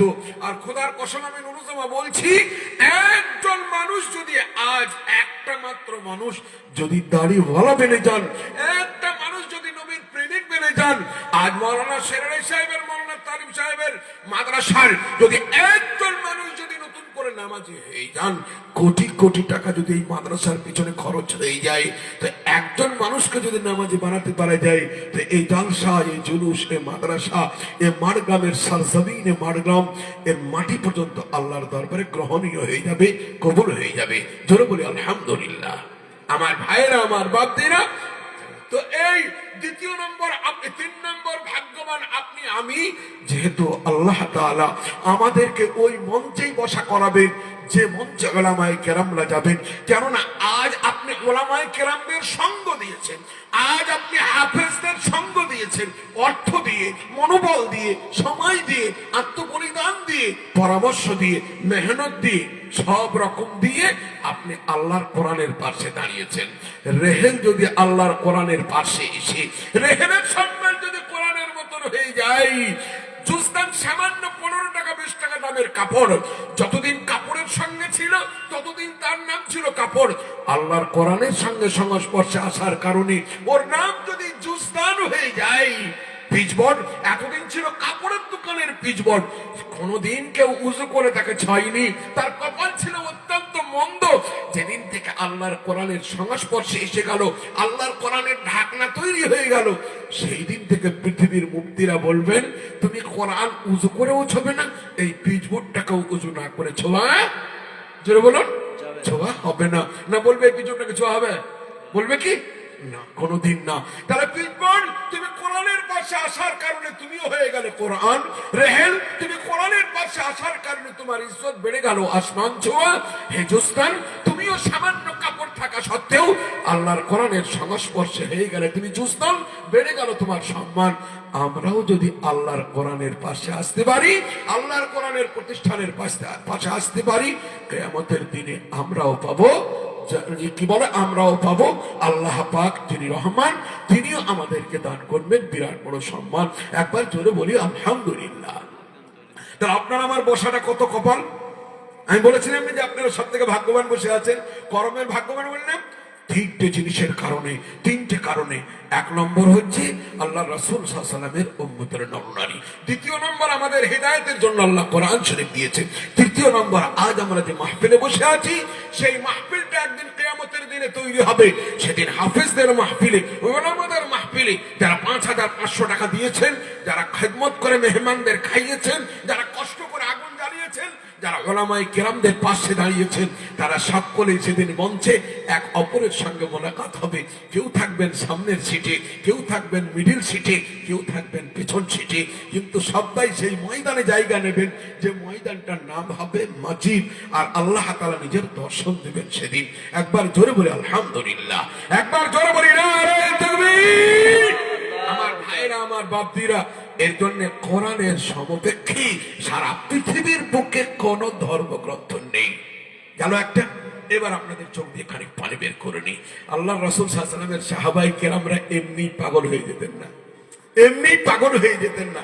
আল্লাহর নবী গুলো যখন বর্ণনা করতেন না, তো আল্লাহ রাসূল সাল্লাল্লাহু আলাইহি ওয়াসাল্লামের সাহাবায়ে কেরামরা কেঁপে কেঁপে উঠতেন। যখন আল্লাহ রাসূল সাল্লাল্লাহু আলাইহি ওয়াসাল্লাম যখন জাহান্নামের বয়ান করতেন, যখন জাহান্নামের বয়ান, আমার ভাইয়েরা, আমার বাপদিরা, আমার মা এবং বোনের দলেরা, সাহাবায়ে কেরামরা জান্নাতের বয়ান শুনলে পরে পাগল হয়ে যেতেন, জাহান্নামের বয়ান শুনলে পরে অশ্রুর বন্যে বয়ে চলে যেতেন। সাহাবায়ে কেরামদেরকে জিজ্ঞেস করা হতো, হুজুর এত কাঁদছেন কেন? বাবা কাঁদবো না কেন? মনে হচ্ছে যেন এক্ষুনি জাহান্নামে পড়ে গেলাম। নবী সাল্লাল্লাহু আলাইহি ওয়াসাল্লাম আমিন করে শোনাতেন। আল্লাহ রাসূল সাল্লাল্লাহু আলাইহি ওয়াসাল্লাম কন্যাদের সামনে, নিজের বিবি কন্যার সামনে একটি কথা বললেন, এ আমার কন্যার দলেরা, এ আমার বিবির দলেরা, ভালো করে শুনে নাও। তোমাদের চুল, তোমাদের পিঠ, তোমাদের পেট, তোমাদের শরীরগুলো মহান আল্লাহ পাক মুহাররম ছাড়া, যাদের সঙ্গে তোমাদের বিয়ে করা হারাম, তারা ছাড়া অন্য কারোর কাছে দেখাও না। যদি দেখাও, শুনে নাও, 1ম নম্বর তোমার বাপের আমলনামায় গুনাহে কাবিরা লেখা হবে। 2য় নম্বর তোমার স্বামীর আমলনামায় গুনাহে কাবিরা লেখা হবে। জি, মেয়েটার আগে দোষ না বাপের আগে দোষ? বাপের আগে দোষ। বাপ কন্যাকে বলেছেন, বেটি মডেল যুগে যুদ্ধ হবে রে, অত লটাপটি ঝাঁটাপটি অত ওই কালো ভূতের মতন হইলে হবে না, মৌলবীদের কথা বাদ দে। জি, একটা চুল পরিমাণ আল্লাহ নবী বলেছেন, মহিলারা যদি নিজের মাথার কিংবা শরীরের সামান্য একটা চুল পরিমাণ জায়গা যদি কোনোদিন নিজের স্বামী এবং মুহাররামাত ছাড়া যাদের সঙ্গে বিবাহ করা হারাম তারা ছাড়া অন্য কারোর কাছে যদি কোনোদিন উদম করে, আল্লাহ নবী বলেছেন তার কৈফিয়ত দিতে দিতে জানের জ্বলন হয়ে যাবে এবং তার বাপের আমলনামায় একটি গুনাহে কাবীরা লেখা হবে, তার স্বামীর এতে একটা গুনাহে কাবীরা লেখা হবে। হ্যাঁ, বাপ যদি নূহ নবীর মতন মারাত্মক ধরনের পয়েন্ট নিয়ে মেয়েকে চালাতে চলেছে, চালিয়েছেন, কিন্তু মেয়ে শোনেনি, বাপের তখন রানী পাল্লা আলাদা হবে, বিচার হবে তার। নূহ আলাইহিস সালামের পুত্র হাজার বার বলা সত্ত্বেও নূহ আলাইহিস সালামের পুত্র ঘুরে আসেনি, এটা নূহ আলাইহিস সালামকে শাস্তি দেওয়া হবে না, এটা মনে রাখতে হবে আমার ভাইরা, আমার বাপদিরা। দ্বিতীয় নম্বর, স্বামী, অর্থাৎ স্বামী তিনি চেয়েছেন যে আমার স্ত্রীর সুন্দর চামড়া, ফর্সা চামড়া দুটো বন্ধুকে দেখালেই বা কি হয়। আল্লাহর কসম, আল্লাহর নবী বলছেন, তুমি প্রথমে তোমার স্ত্রীর আমলনামায় যা গুনাহ লেখা হবে হবে, আগে তোমার আমলনামায় গুনাহে কাবিরা করেছে এটা লিখিত থাকবে। জি, এবার আপনারা আপনার স্ত্রীকে যত পারেন উদাম করেন, আমার আপত্তি নেই, বলার দায়িত্ব ছিল, গ্রহণ করার দায়িত্ব আপনাদের। আমার ভাইরা, আমার বাপদিরা, তো আল্লাহ রাসূল সাল্লাল্লাহু আলাইহি ওয়াসাল্লাম সাহাবায়ে কেরামদের সামনে খুললাম খা বলতেন। এর জন্য হযরতে জাফর প্রাণ দিতে ভুল করেননি, হযরতে আব্দুল্লাহ বিন রাওয়াহা প্রাণ দিতে ভুল করেননি, হযরতে যায়েদ বিন দাসিনা রাদিয়াল্লাহু তাআলা আনহু প্রাণ দিতে ভুল করেননি। আমার ভাই, বড় বড় সাহাবায়ে কেরামরা, হযরতে যায়েদ বিন হারিসা জান দিতে ভুল করেননি। বলে দিই আপনাদেরকে, তাহলে বুঝে আসবে আপনাদের। আমি দেখতে চাই আজ কোন পাথর দিল মানুষ আমার কাছে বসে আছেন, যিনি চোখের অশ্রুর বন্যা না বই আজ মজলিস থেকে উঠতে পারেন, সেটাও না দেখে আমি ছাড়বো না। আমার ভাইরা, আমার বাপদিরা, আল্লাহ রাসূল সাল্লাল্লাহু আলাইহি ওয়াসাল্লাম সপ্তম হিজরিতে রাসূল করিম সাল্লাল্লাহু আলাইহি ওয়াসাল্লাম উহুদের প্রান্তরের যুদ্ধ শেষ করলেন। হিজরির অষ্টম আরম্ভ হলো, হিজরির অষ্টম হিজরি আরম্ভ হলো। হযরতে জাফর বিন আবু তালিব রাসূল করিম সাল্লাল্লাহু আলাইহি ওয়াসাল্লামের বাম দিককার বডিগার্ড, ডান দিককার বডিগার্ডের নাম ছিল আলী ইবনে আবি তালিব। কি নাম ছিল? আলী ইবনে আবি তালিব। হযরতে আবু তালেবের পুত্র হযরতে আলী রাদিয়াল্লাহু তাআলা আনহু। নবীজির 2 নম্বরের শিষ্য ছিল, তার নাম হযরতে জাফর বিন আবু তালিব রাদিয়াল্লাহু তাআলা আনহু। হযরতে জাফর ছিলেন হাবশাই। অষ্টম হিজরি হলো, শুনলেন মুসলমানদের বিরুদ্ধে যুদ্ধ চলছে, শুনলেন আল্লাহর নবী হিজরত করেছেন, সপ্তম হিজরিতে আসতে পারলেন না। অষ্টম হিজরিতে, সপ্তম হিজরির শেষের দিকে হযরতে জাফর বিন আবু তালিব নিজের স্ত্রীর নাম আসমা বিনতে উমাইস, স্ত্রীর নাম আসমা বিনতে উমাইস। কেন বারবার বলছি? আর একজন আসমা আছেন, উনি আসমা বিনতে আবি বকর। হযরত আবু বকরের একটি কন্যার নাম আসমা, আর আমি যে আসমার কথা বলছি ইনি হচ্ছেন আসমা বিনতে উমাইস রাদিয়াল্লাহু তাআলা আনহা। ইনি ছিলেন হযরত জাফর বিন আবু তালেবের সহধর্মিণী স্ত্রী। 2 স্বামী স্ত্রীতে চলে এলেন। কোথায় এলেন? মদিনায় ঢুকলেন। আল্লাহ রাসূল সাল্লাল্লাহু আলাইহি ওয়াসাল্লামের বুকে বুকে লেগে গেলেন। আল্লাহর নবী বললেন, খাইবারের যুদ্ধ থেকে নবীজি এসেছেন, খাইবারের যুদ্ধে কেবল এসেছেন জয় হয়ে। আল্লাহ রাসূল সাল্লাল্লাহু আলাইহি ওয়াসাল্লাম বলছেন, জাফর, আমি খাইবারের যুদ্ধে জেতার কারণে বেশি আনন্দ না আমার ভাই আমার কলিজায় লেগেছে তার জন্য বেশি আনন্দ, আমি বলতে পারবো না। হযরত জাফর বিন আবু তালিব নিজেই রিওয়ায়াত করেছেন এই হাদিসটাকে। আমার ভাইরা, আমার বাপীরা, 1 বছর মাত্র নবীর সঙ্গে কাটালেন। অষ্টম হিজরি শেষের দিক আল্লাহ রাসূল সাল্লাল্লাহু আলাইহি ওয়াসাল্লামের কাছে খোঁজ এলো, খবর পেলেন নবীজি সিরিয়াবাসীদের মধ্যে রোমানিয়া বাহিনী, যারা ওই রোমান বাহিনী, তারা ইসলামকে ছাড়খাড় করার জন্য তারা লক্ষ লক্ষ রূপ নিয়ে লক্ষ লক্ষ মানুষের ভিড় করে ইসলামকে ছাড়খাড় করার জন্য রেডি। আল্লাহ রাসূল সাল্লাল্লাহু আলাইহি ওয়াসাল্লাম সাহাবায়ে কিরামদেরকে খবরটা দিলেন, এ আমার সাহাবায়ে কিরামের দল, খায়বারের যুদ্ধে দেখো যুদ্ধ করেও তবুও পারা গেল না। এবার সিরিয়ার খ্রিস্টানের দল, ইহুদিদের দল একত্রিত হয়েছে। এই রোমানিয়া বাহিনীদের সারকালাম করতে হবে, এদেরকেও দুনিয়া থেকে নিপাত করতে হবে। আগে ইসলামের দাওয়াত দিতে হবে। যদি ইসলামের দাওয়াত কবুল না করে তাহলে তাদেরকে অন্য রূপে নিয়ে যেতে হবে। 3 নম্বর, এদের সঙ্গে যুদ্ধ আরম্ভ করতে হবে। রাসূল করিম সাল্লাল্লাহু আলাইহি ওয়াসাল্লামের সাহাবায়ে কিরামরা রেডি হলেন। আল্লাহ রাসূল সাল্লাল্লাহু আলাইহি ওয়াসাল্লাম 3 গাদার সাহাবায়ে কিরামদের একটি সেনার গ্রুপ তৈরি করলেন। নেতা কাকে বানাবেন? আল্লাহর নবী 3 জনের নাম ডাকলেন। প্রথম নম্বর বললেন, আমার যায়েদ বিন হারিসা কোথায়? এই সাহাবীর নাম হযরতে যায়েদ বিন হারিসা। ইনি ছিলেন আল্লাহর নবীর পোষ্যপুত্র। ইনি ছিলেন আল্লাহর নবীর পোষ্যপুত্র। নবীজি একজন সন্তানকে নিজের সন্তানের মতন পালন করেছিলেন। তার নাম যায়েদ বিন হারিসা। ছিলেন গোলাম, কিন্তু আল্লাহর নবী নিজেই ক্রয় করে তাকে আজাদ করে দিয়েছিলেন। ইনার স্ত্রীর নাম ছিল হযরতে যায়নাব বিনতে জাহাশ রাদিয়াল্লাহু তাআলা আনহা। এই যায়নাব বিনতে জাহাশকে হযরতে যায়েদ যখন তালাক দিলেন, তালাক দেওয়ার পর আল্লাহর রাসূল সাল্লাল্লাহু আলাইহি ওয়াসাল্লাম আল্লাহর ইশারায় তাকে বিবাহ করেন। পৃথিবীর কোন মানুষের বিয়ে পড়ানো হয়নি। আল্লাহ কোরআনে বলেছেন, আমি যায়নাব বিনতে জাহাশের ইদ্দত পালন করার পর আমি আমার নবীর সঙ্গে বিবাহ অনুষ্ঠান রাখলাম ফেরেশতাদের সামনে। আল্লাহ পাক নবীর সঙ্গে হযরতে যায়নাব বিনতে জাহাশের বিবাহ পড়ালেন। জোরে বলি আলহামদুলিল্লাহ। নবীজির আপন ফুফাতো বোন কে? হযরতে যায়নাব বিনতে জাহাশ। এর জন্য সাহাবিয়াদের মধ্যে কাউরুর কপালে এত বড় কপাল কাউরুর জুটেনি। সবাই নানান রকমের নিজের উৎকৃষ্টতার কথা বলতেন। হযরতে যায়নাব বলতেন, তোমাদের বলা হলো? সবাই বলার পর হযরতে যায়নাব বলতেন, আয়েশা তোমার বিয়ে কে পড়িয়েছে? আমার আব্বাজান হযরতে আবু বকর। হাফসা তোমার বিয়ে কে পড়িয়েছে? আমার আব্বাজান হযরতে ওমর। তোমার বিয়ে কে পড়িয়েছে? অমুক। হযরতে যায়নাব বিনতে জাহাশ বলতেন, আমার বিয়ে তো মহান আল্লাহ পাক পড়িয়েছেন। জোরে বলি আলহামদুলিল্লাহ। ইনি হচ্ছেন হযরতে যায়নাব বিনতে জাহাশ। যাই হোক আমার ভাইরা, আমার বাপ্পিরা, আল্লাহ রাসূল সাল্লাল্লাহু আলাইহি ওয়াসাল্লাম 3 জন সাহাবীর নাম বললেন। বললেন, যায়েদ বিন হারিসা কোথায়? হযরতে যায়েদ বিন হারিসা হাত উঠালেন। আল্লাহর নবী বললেন, যুদ্ধের কমান্ডার তুমি। দ্বিতীয় নম্বর বললেন, আব্দুল্লাহ বিন রাওয়াহা।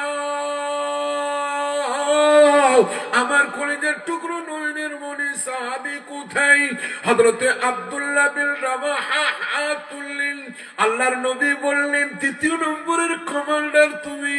তৃতীয় নম্বর, আমার জাফর বিন আবু তালিব কোথায়?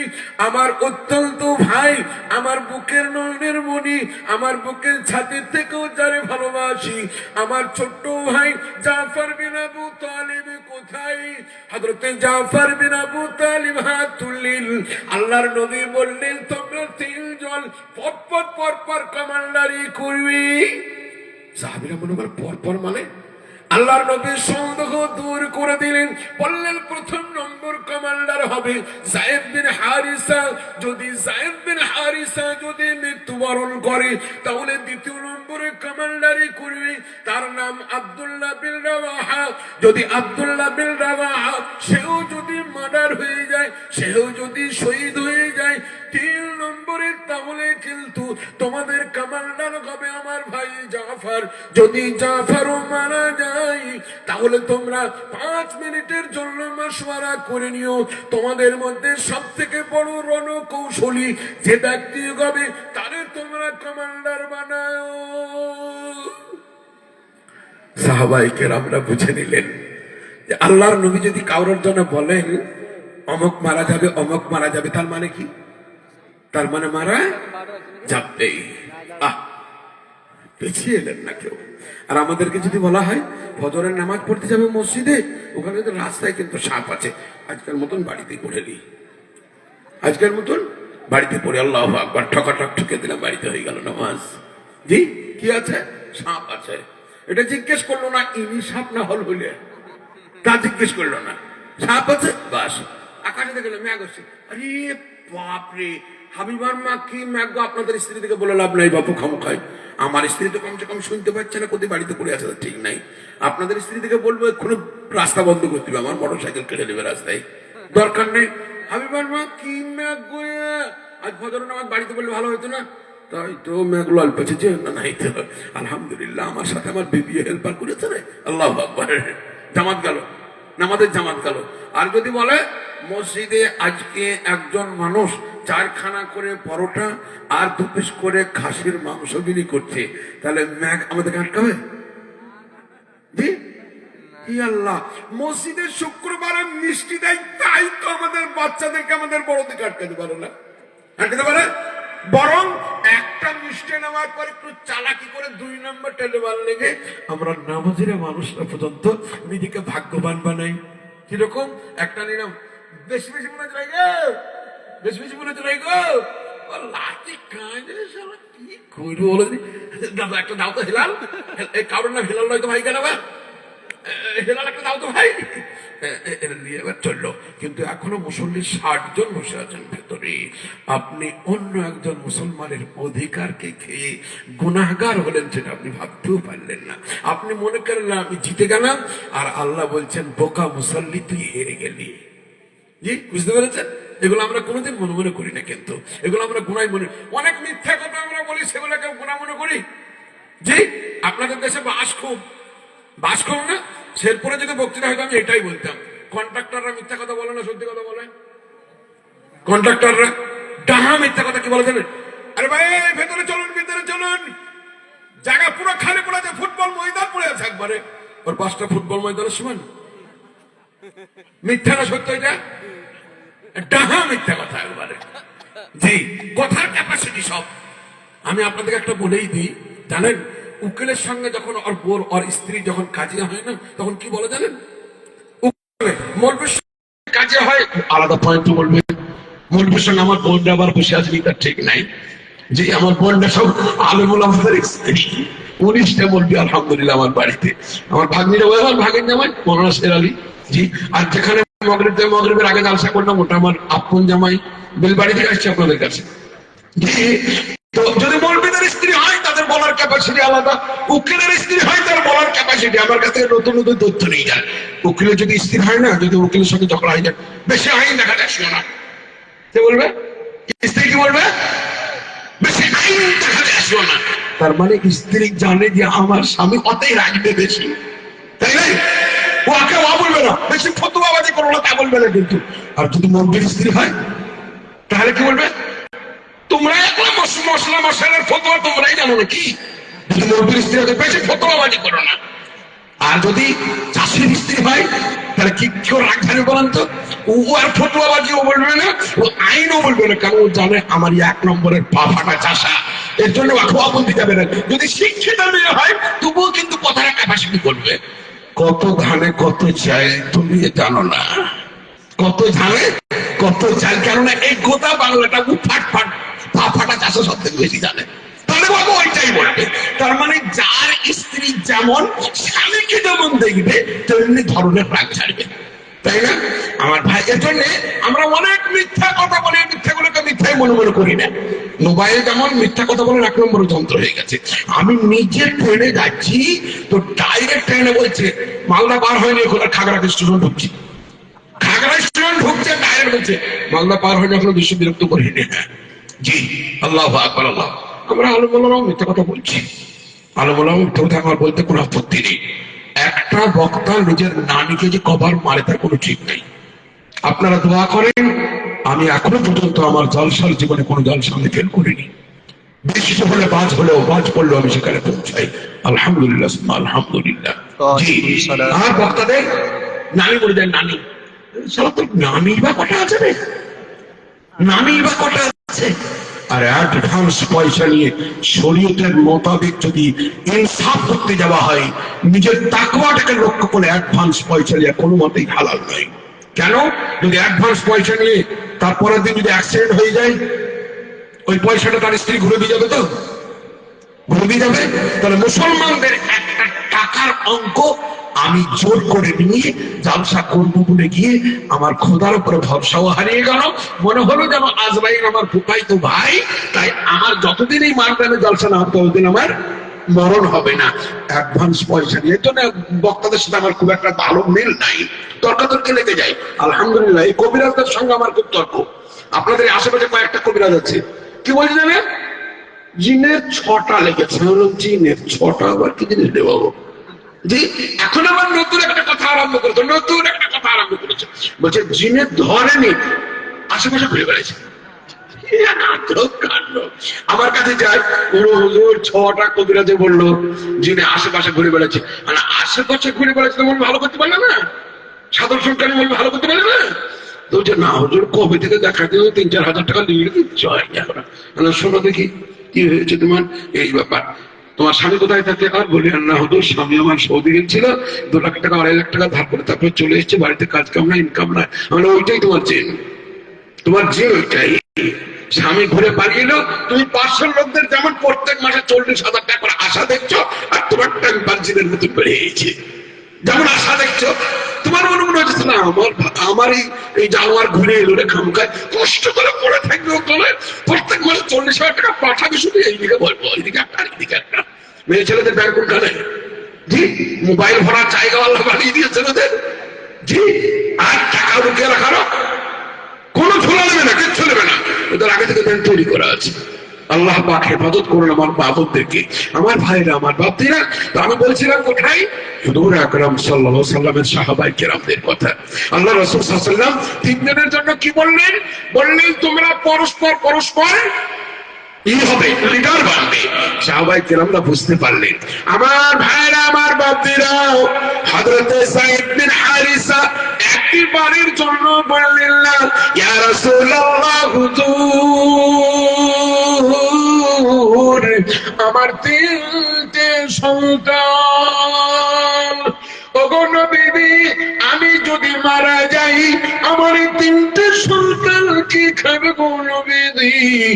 মেহেরবানি করে এই যুদ্ধের ময়দানে আমাকে পাঠাইল না, কেননা আপনি যার জন্য শহীদ হয়ে যাওয়ার ইশারা করেছেন তার বাবা রক্ষাতের নাই, সে শহীদ হবে।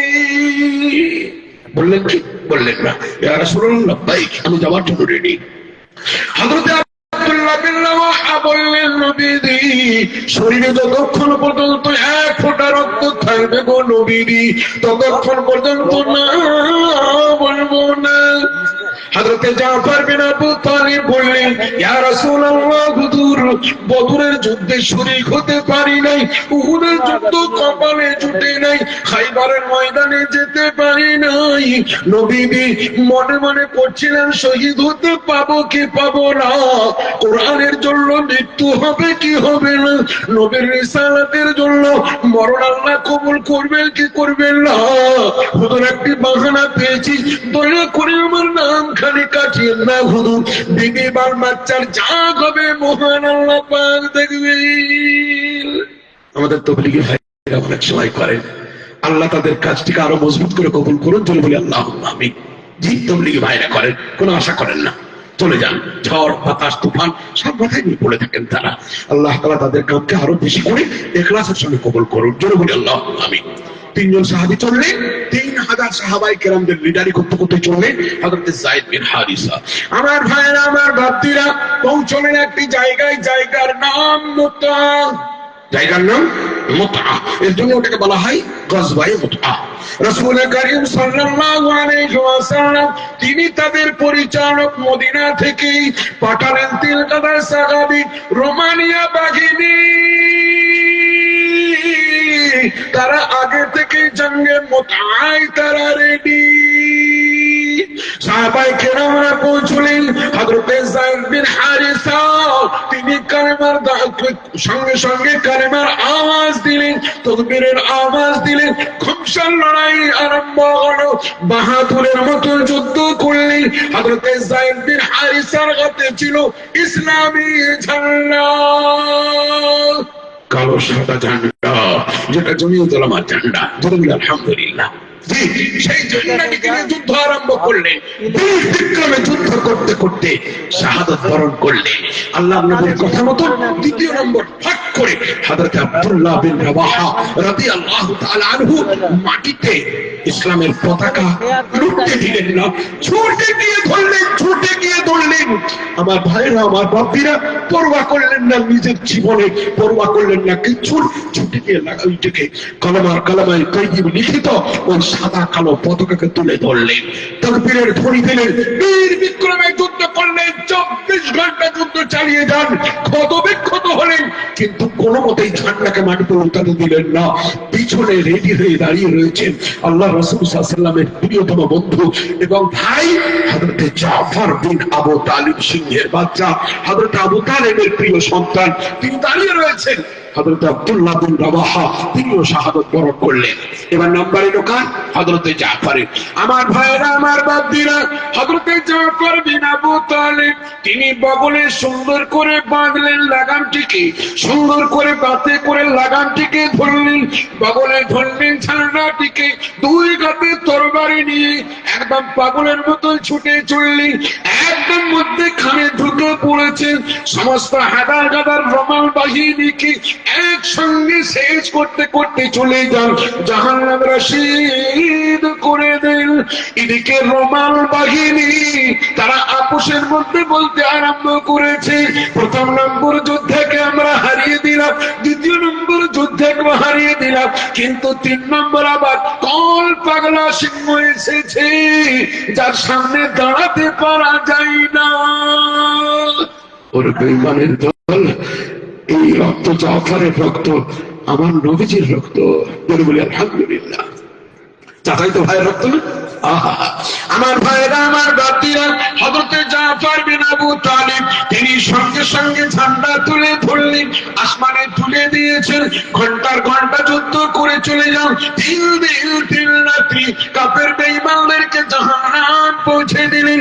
আমার ভাইরা, এরা কাফের বেঈমানেরা পরামর্শ করলো যে হাত তার একদম সঙ্গে সঙ্গে পাখির মতন উলট পালট খায় আর আমাদেরকে শেষ করতে করতে চলে যাই, প্রথমে তার হাত থেকে কেটে দাও। বেঈমানরা হযরত জাফর বিন আবু তালিবের তরবারি ধরে থাকা হাত থেকে কেটে দিল, পেছন থেকে হাত কেটে পড়ে গেল। হযরত জাফর বিন আবু তালিব ঝান্ডা কিন্তু বাম হাতে তুলে ধরেছেন, বাম হাতেও কেটে ফেলে দেওয়া হলো। ঝান্ডা মাটিতে পড়তে যাবে, এমন সময় তিনি করলেন কি, নিজের গর্দানের সঙ্গে দুটো কাটা হাত দিয়ে বুকের সঙ্গে জড়িয়ে ধরলেন। জোরে বলি সুবহানাল্লাহ। আমার ভাইরা, আমার বাপীরা, হযরত জাফর বিন আবু তালিবের জন্য হাদিসে এসেছে, হযরত জাফর বিন আবু তালিব নিজের দুটো কাটা হাতের দ্বারাই ইসলামের ঝান্ডাকে উত্তোলন করে রাখলেন। আমার সম্মানিত ভাই, কোরআনের প্রতিষ্ঠান মাদ্রাসাকে তুলে রাখবার ক্ষমতা আমাদের শেষ হচ্ছে। দিন দিন আমাদের বিরক্তি আসছে। আর সাহাবায়ে কেরামরা প্রাণের বিনিময়ে ইসলামিক ঝান্ডাকে তুলে ধরেছেন। কোরআন শরীফ কোথায়, ইসলামী ঝান্ডা কোথায়? তারা ইসলামী ঝান্ডার জন্য নিজের জীবনকে কুরবান দিয়েছেন। আজ কোরআনের জন্য দিতে আমাদের আপত্তি কেন? আসুন, আমরা একই কালেমার ছায়া তলে আছি, আমরা একই জায়গায় আছি, আমাদের একই আসমান, একই জমিন, একই মিজানের গাড়ি পাল্লা, আমাদের একই হচ্ছে নামাজ, আমাদের একই হচ্ছে সালাত, আমাদের একই হচ্ছে ঈমান, একই হচ্ছে নবীজি। এর জন্য আসি আমরা এক জায়গায় হতে পারি আমরা আলে হাদিস জামাতের মানুষ, কিংবা উলামায়ে দেওবন্দের অনুসরণকারী, কিংবা আমাদের বেরেলভী ভাইরা। আর আমাদের বেরেলভী দেওবন্দি আলে হাদিস করার সময় নেই বন্ধু। তোমার ওয়াকফ সম্পত্তিকে গ্রাস করার জন্য বেঈমানের বাচ্চারা, বেশ্যার পুত্ররা আগে পিছে সব দিক দিয়ে আক্রমণ করতে চলেছে। কেননা তারা জানে এই কোটি কোটি টাকার সম্পদ যদি মুসলমানদের কাছ থেকে কেড়ে নেওয়া হয়, অনেক জায়গায় এদের মসজিদের ইমাম থাকবে না, মসজিদে তালা পড়ে যাবে, মসজিদ থেকে ভক্ত করতে পারা যাবে, ঈদগাহ চলবে না, ঈদগাহ বন্ধ হয়ে যাবে, সম্পত্তিটা গোটাই পেয়ে যাব। আর এই সম্পত্তি, এই 84 লক্ষ একর সম্পত্তি যদি আমাদের হাতে চলে আসে, ভারতবর্ষ জীবনে কোনোদিন আমাদের হাত ছাড়াও হবে না, আর জীবনে কোনোদিন ভারতবর্ষ অর্থ অভাবে ডুববে না। জি, এই চালাকি তাদের চলছে আমার ভাই। কিন্তু ওলামায়ে কেরামরাও মাথায় কাফন বেঁধেছেন। এবার হযরত মাওলানা আবু বেঁধেছেন, হযরত মাওলানা খালিদ সাইফুল্লাহ কাফন বেঁধেছেন, 84 বছরের বুড়ো মানুষটি হযরত মাওলানা আশহাদ মাদানী সাহেব তিনিও কাফন বেঁধেছেন। নওজওয়ান আমার বন্ধু এবং আমার সাথী হযরত মাওলানা মাহমুদ মাদানী সাহেব হিদায়ায়ে মিল্লাত হযরত মাওলানা আশহাদ মাদানী সাহেবের সুযোগ্য সন্তান, তিনিও মাথায় কাফন বেঁধেছেন। আমাদের পশ্চিম বাংলার ওলামায়ে কেরামদের মধ্যে হযরত মাওলানা সিদ্দিকুল্লাহ চৌধুরী সাহেব আমাদের মুর্শিদাবাদ জেলার কান্ডারি, জাতির জন্য দিবারাত্রি তিনি মানে মারাত্মক অবদ্ধ প্রহরীর মতন যিনি জাগরিত, কওমের খেদমতের জন্য নিজের 1,04,000 টাকা বেতন, প্রত্যেক মাসে 20,000 টাকা ভাইদেরকে দেন, 10,000 টাকা গরিবদের পিছনে খরচ করেন, মাদ্রাসা অতগুলো পয়সা পান, তবুও দিনার কওমের খেদমতের আশা মিটে না। সেই জমিয়তের কান্ডারি হযরত মাওলানা মুফতি নাজমুল হক সাহেব মাথায় ফেটা বেঁধে লেগেছেন, মাথায় কাফন বেঁধেছেন যে আমাদের সম্পত্তি, আমাদের ঈদগাহ সম্পত্তি, আমাদের মসজিদ সম্পত্তি, আমাদের মাদ্রাসার সম্পত্তি, আমাদের নিজস্ব সার্বভৌমত্বকে নষ্ট করতে এলে পরে আমাদেরকে যদি সংসদে দাঁড়াতে হয়, দাঁড়াতে পাবো না মনে হয়, রাস্তা সড়ক তোমাদের বাপের নয়। আমরা সেই যে আফগানিস্তান থেকে কুকুরের মতন তাড়িয়ে দিয়েছে রাশিয়ার সোভিয়েত ইউনিয়নকে, আফগানিস্তানে কুকুরের মতন তাড়িয়েছে আমেরিকাকে 20 বছর যুদ্ধ করে, ভারতবর্ষ থেকে যাদের মুখের কথায়, যাদের সম্পত্তি, যাদের দেশের কোনদিন সূর্য ডুবতো না, সেই ব্রিটেনকে, সেই ফ্রান্স এবং জার্মানিকে কুকুরের মতন তাড়িয়ে ভারতবর্ষকে স্বাধীন করে দিতে ওলামায়ে কেরামরা, তারা যদি মাথায় ফেটা বেঁধে লাগে, জেনে রেখো তাহাজ্জুদ কোথায়রা যদি লাগে, আল্লাহকে ভালোবাসনেওয়ালা যদি লাগে, আল্লাহর কোরআনের মাহবুবরা যদি লেগে যায়, তোমাদের ঘুমকে হারাম করে দেবে। জোরে বলি ইনশাআল্লাহ, একবার জোরে বলি নারে তাকবীর। আমার ভাইরা, আমার বাপজিরা, দুশ্মনী আসলে মুসলমানদের সঙ্গে নয়, এদের আসল দুশ্মনী হচ্ছে কোরআনের সঙ্গে। আর আমাদের আসল বন্ধুত্বারই কিসের সঙ্গে? কোরআনের সঙ্গে। এর জন্য কোরআনকে রক্ষা করার জন্য প্রাণ বিসর্জন দেবো, জোরে বলি ইনশাআল্লাহ। আমার সম্মানিত ভাইরা, আমার বাপজিরা, সাহাবায়ে কেরামরা চললেন, হযরত জাফর বিন আবু তালিবের দুটো হাত কাটা গেল, কাটা হাতে তিনি ঝান্ডা ধরে বসে আছেন। তাই প্রাণপণে সাহাবায়ে কেরাম থেকে গর্দানে ইশারা করছেন, চালিয়ে যাও, চালিয়ে যাও, ইহুদি খ্রিস্টানকে দেশ থেকে বিতাড়িত করো, জি আখরিজুল ইয়াহুদ আন জাজিরাতিল আরব। আল্লাহর নবী বলেছেন, আরবের প্রাণকেন্দ্র থেকে ইহুদিদেরকে সরিয়ে দাও, এরাই সবথেকে বড় ক্ষতিকারক দাঁড়াবে মুসলমানদের। আমার ভাইরা, আমার বাদ্দিরা, শেষ পর্যন্ত তাকে ছিন্ন বিচ্ছিন্ন করে দেওয়া হলো। হযরত জাফর বিন আবু তালিব তিনিও শাহাদাত বরণ করলেন। সাহাবায়ে কেরামরা 5 মিনিট পরামর্শ করলেন। 5 মিনিট পরামর্শ করে সাব্যস্ত হলো যে তখনকার রণকৌশলীদের মধ্যে একজন বিখ্যাত বীর ছিলেন, তার নাম হযরত খালিদ বিন ওলীদ রাদিয়াল্লাহু তাআলা আনহু। যুদ্ধের পাশা পাল্টে দিলেন, যুদ্ধের পাশা পাল্টে দিলেন, যুদ্ধের পাশা পাল্টে দিলেন। সামনেকার লোককে বললেন, আপনারা মুরব্বী মানুষ পেছনে যান। নওজওয়ানদেরকে বললেন, আমি তাকবীরের ধ্বনি দেবো, সামনে চলে এসো। হাতিকে সামনে দিয়ে দাও, কেননা রোমান বাহিনীদের ওরা হাতি দেখালে জীবনে কোনোদিন, ওরা হাতি নিয়ে যুদ্ধ করে না, ওরা ঘোড়া নিয়ে যুদ্ধ করে। ঘোড়া যেমন হাতিকে দেখবে, তারা লাফাতে লাফাতে পালিয়ে যাবে, যুদ্ধ জয়ী হবে। আমাদের লক্ষ্য সেনার সামনে হযরত খালিদ বিন ওলীদ রাদিয়াল্লাহু তাআলা আনহু এমন ঝঙ্কার তুললেন, এমন ঝঙ্কার তুললেন, দুই পাশ দিয়ে কচু কাটা করতে করতে চলে গেলেন। ওরা ছত্রভঙ্গ হলো, সবাই পালিয়ে গেল। 3,000 মুসলমান থেকে মাত্র 3 থেকে ইসলামের জন্য শাহাদাত বরণ করিয়ে 3,000 মুসলমানকে সজীবিত অবস্থায় আল্লাহ রাসূল সাল্লাল্লাহু আলাইহি ওয়াসাল্লামের কাছে মদিনায় ফিরিয়ে আনতে পেরেছিলেন। তার নাম হযরত খালিদ বিন ওলীদ রাদিয়াল্লাহু তাআলা আনহু। জোরে বলি আলহামদুলিল্লাহ। আমার ভাইরা, আমার বাপজিরা, সাহাবায়ে কেরামরা মদিনায় প্রবেশ করছেন। আল্লাহ রাসূল সাল্লাল্লাহু আলাইহি ওয়াসাল্লামের কাছে খবর পৌঁছে গেছে, ইয়া রাসূলুল্লাহ, আপনি যে 3 জনের জন্য ইশারা করেছেন তারা সকলেই শেষ হয়ে গেছে। আল্লাহ রাসূল সাল্লাল্লাহু আলাইহি ওয়াসাল্লাম এই 3 জনের মধ্যে কাদের বাড়ি যাবেন, কাকে আগে মুলাকাত করবেন ঠিক করতে পারছেন না। রক্তের টান কার সাথে ছিল? জি হযরত জাফর বিন আবু তালিব। না, এটা আপন চাচাদের ভাই। আর ইনারা তো কেউ ছিলেন না, ইনি ছিলেন পোষ্যপুত্র হযরত যায়েদ বিন হারিসা। আব্দুল্লাহ বিন রাওয়াহা ছিলেন সাহাবী, কিন্তু জাফর বিন আবু তালিব ছিলেন নবীজির আপন চাচাতো ভাই। রক্তের টানটা কোন দিকে যাবে? হযরত জাফরের দিকে চলে গেল।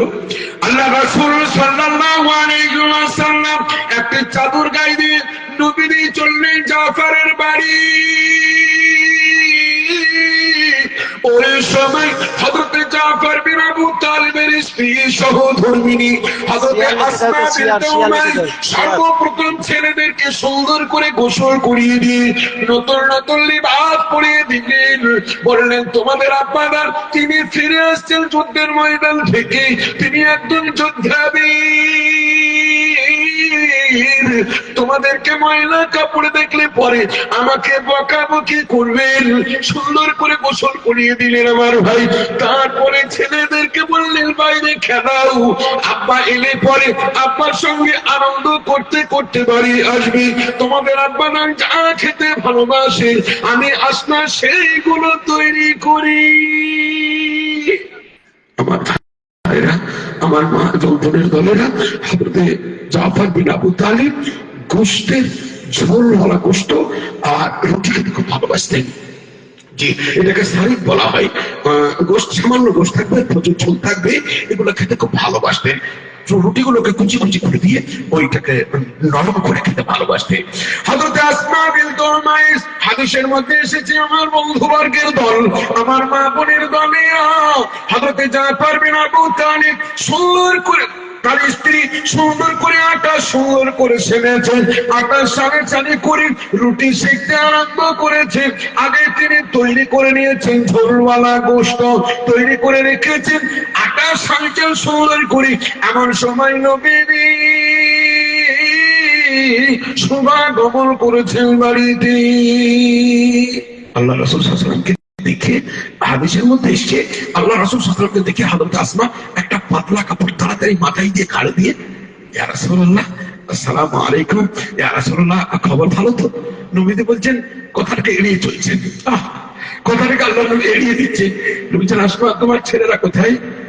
হযরত আসমা বলছেন হুজুর আমি ওদেরকে গোসল করিয়ে না একটু খেতে পাঠিয়েছি বাইরে, আপা আসবেন তো তার সঙ্গে চলে আসবেন বলে। আল্লাহ রাসূল সাল্লাল্লাহু আলাইহি ওয়াসাল্লাম বাইরে গেলেন।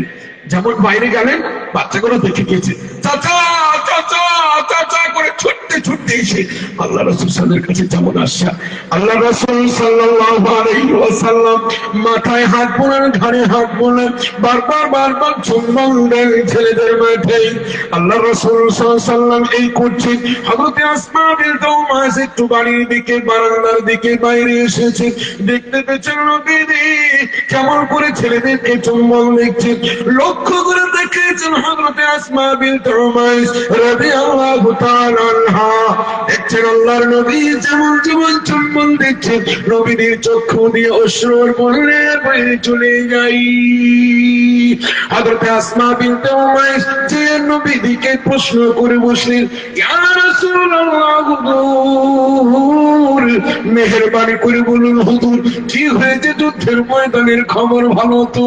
ইয়া রাসূলুল্লাহ আপনার চোখ দিয়ে পানির বন্যা কেন বয়ে চলে যায়? আল্লাহ রাসূল সাল্লাল্লাহু আলাইহি ওয়াসাল্লাম বললেন, যুদ্ধের ময়দানের খবর ভালো না, আমার এই বাচ্চাগুলো ইতিম হয়ে গেছে, আমার এই বাচ্চাগুলো ইতিম হয়ে গেছে। হযরত আসমা বিনতে উমাইস রাদিয়াল্লাহু তাআলা আনহু মাথায় চাপলাতে চাপলাতে উল্টো দিকে পড়লেন, উল্টে অজ্ঞান হয়ে গেলেন। আল্লাহ রাসূল সাল্লাল্লাহু আলাইহি ওয়াসাল্লাম দেখতে পেলেন বাড়ির আশেপাশে মেয়েরা দৌড়তে দৌড়তে এসে কেউ মাথায় পানি ঢালছে, কেউ হাত পা টেনে দিচ্ছে। নবী আর সহ্য করতে পারলেন না। আল্লাহ রাসূল আস্তে আস্তে বেশ বাড়ি চলে গেলেন। বাড়ি যাওয়ার পর নিজের বিবিদেরকে ডাকলেন, হে আমার বিবি বোনের দল, হে আমার উম্মাহাতুল মুমিনিন, হে মুমিনদের জননীর দলেরা, তোমরা তাড়াতাড়ি এসো, আমার জাফরের খবর কিন্তু ভালো নয়, আমার ভাইয়ের খবর ভালো নয়, আমার ভাই শাহাদাত বরণ করেছে। তোমাদেরকে বলে যায় আমার জাফর, আমার আসমা বিনতে উমাইস বোনটির অবস্থা খুব খারাপ, তার ছেলে মেয়েরা সব ইতিম বেনে গেছে। শুনে নাও ভালো করে, তোমাদের যতই কষ্ট হোক না কেন, যা কিছু রান্না করবে মেহেরবানি করে তোমাদের খাবারগুলি 3 দিন ধরে তাদের বাড়িতে পৌঁছাও। আর মার গ্রামের মরলা যদি হয়, মার গ্রামের যদি অন্য ভাইরা হয়, তোমার তো মেলা কুটুম আসবে গো, তোমার তো কুটুমের সীমা নাই, মানে ওবার হিসাব দিবে কটা গরু আর কত মাছ আনতে হবে, তাই জি। আর আল্লাহ রাসূল কি করলেন? হযরত আসমা বিনতে উমাইসকে বললেন, যে তোমার স্বামী মারা গেছে, খাবার দাবার রেডি করতে হবে, তো আমি সাহাবাদেরকে ডেকে নিয়ে আসি, কে লাকড়ি আনবে, কে হাতা আনবে, কে আনবে, বাজার কে করতে যাবে? মা মারা গেছে, তার বেটা গেছে পিছু, ও আর কাঁদিও না, সবাইকে তো যেতে হবে, সবাইকে দুনিয়া থেকে যেতে হবে, বাপ কি করবে বলো, কুটুম সদর লেগে কি করবে, মাছ ফাছ আনার ব্যবস্থা করবে, কিছু টাকা আমাকে আমাদেরকে দাও করে আমরা নিয়ে আসি, মানে এই মনোরঞ্জনী করবে খালি আর কি। হ্যাঁ, যে লোককে শোনাবে যে আমি ছিলাম বলে ওদের কুটুমরা খেতে দিয়েছে, আর খাবার লেগে রেডি। আল্লাহ আকবার, কবরস্থানের 25 পর্যন্ত মুসলমান খেতে যাই। হায় হায় হায়। আর আল্লাহর নবী ব্যবস্থা করলেন কি, নবীজি শিখিয়ে গেলেন, হে আমার উম্মতের নরনারী, কুটুমরা যদি আসে, কুটুমদেরকে তোমরা যারা তার আত্মীয় আছো তারা সামলাও। আমি ধন্যবাদ দিই ওই সমস্ত গ্রামকে যে গ্রামের মানুষেরা, দেশের মানুষেরা নিজেরা চাঁদা করেন এবং চাল তুলে বলেন, বড় লোক আর গরিব লোক হোক না কেন, যদি খেসারি ডালের ঘাঁটি ভাত হয় সকলের জন্য তাই হবে। যার বাড়িতে মৃত্যুবরণ করেছে তাকে আমরা এই ঝামেলা পোহাতে দেবো না, বরং আমরা গ্রামের তরফ থেকে ডাল ভাত যা করবো, যেহেতু খাবার সময় একটু আপনারা খেয়ে যাবেন, তারা দাওয়াত করবেন। জি আমার ভাই, আমার গ্রামে হয়েছে, আমার গোকর্ণ গ্রামে হয়েছে, ঘোষপাসপুর গ্রামে হয়েছে, পাতান্ডায় হয়েছে, মতলায় হয়েছে। জি আলহামদুলিল্লাহ, যারা করেছেন তাদেরকে আমি হাজারো ধন্যবাদ জানাই, খুব ভালো কাজ করেছেন। আল্লাহ রাসূল সাল্লাল্লাহু আলাইহি ওয়াসাল্লাম উম্মাহাতুল মুমিনিনকে বুঝিয়ে দিলেন, 3 দিন ধরে তারা খানা পাঠাচ্ছেন আর আল্লাহর নবী কেঁদেই চলে যাচ্ছেন, কেঁদেই চলে যাচ্ছেন। 1 সপ্তাহ কাঁদলেন, 1 সপ্তাহ। আর একটা রিওয়ায়াতে এসেছে আল্লাহ রাসূল 1 মাস কাঁদছেন, কেঁদেই চলে যাচ্ছে। যার নবীজি কোন সাহাবীর জন্য এত কাঁদেননি, কেঁদেই চলে যাচ্ছেন। হযরত জিবরাইল আলাইহিস সালাম একদিন এসেই গেলেন, আল্লাহ তাআলা বললেন, জিবরাইল আমার বন্ধুকে বলে এসো, কাঁদে কেন এত?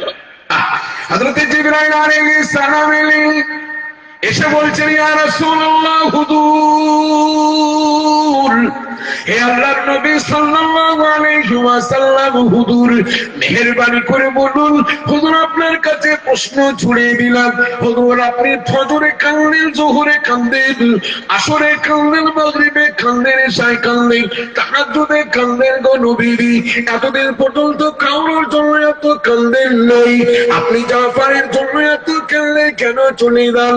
আল্লাহর নবী বললেন, আমার হাবিব, আমার বন্ধু, হে আমার জিবরাইল, তুমি তো জানো জাফর আমার আপন চাচাতো ভাই, আর তুমি এটাও জানো আজ থেকে কয়েক বছর পূর্বে কাফের বেঈমানদের অত্যাচারে মক্কা থেকে আমার ভাই 23 জন নারী আর 29 জন পুরুষ তারা নামাজকে কায়েম করার জন্য, কোরআনকে পড়ার জন্য তারা হাবশার নাশাগে নাজ্জাশীর দেশ হাবশায় চলে গেছিল।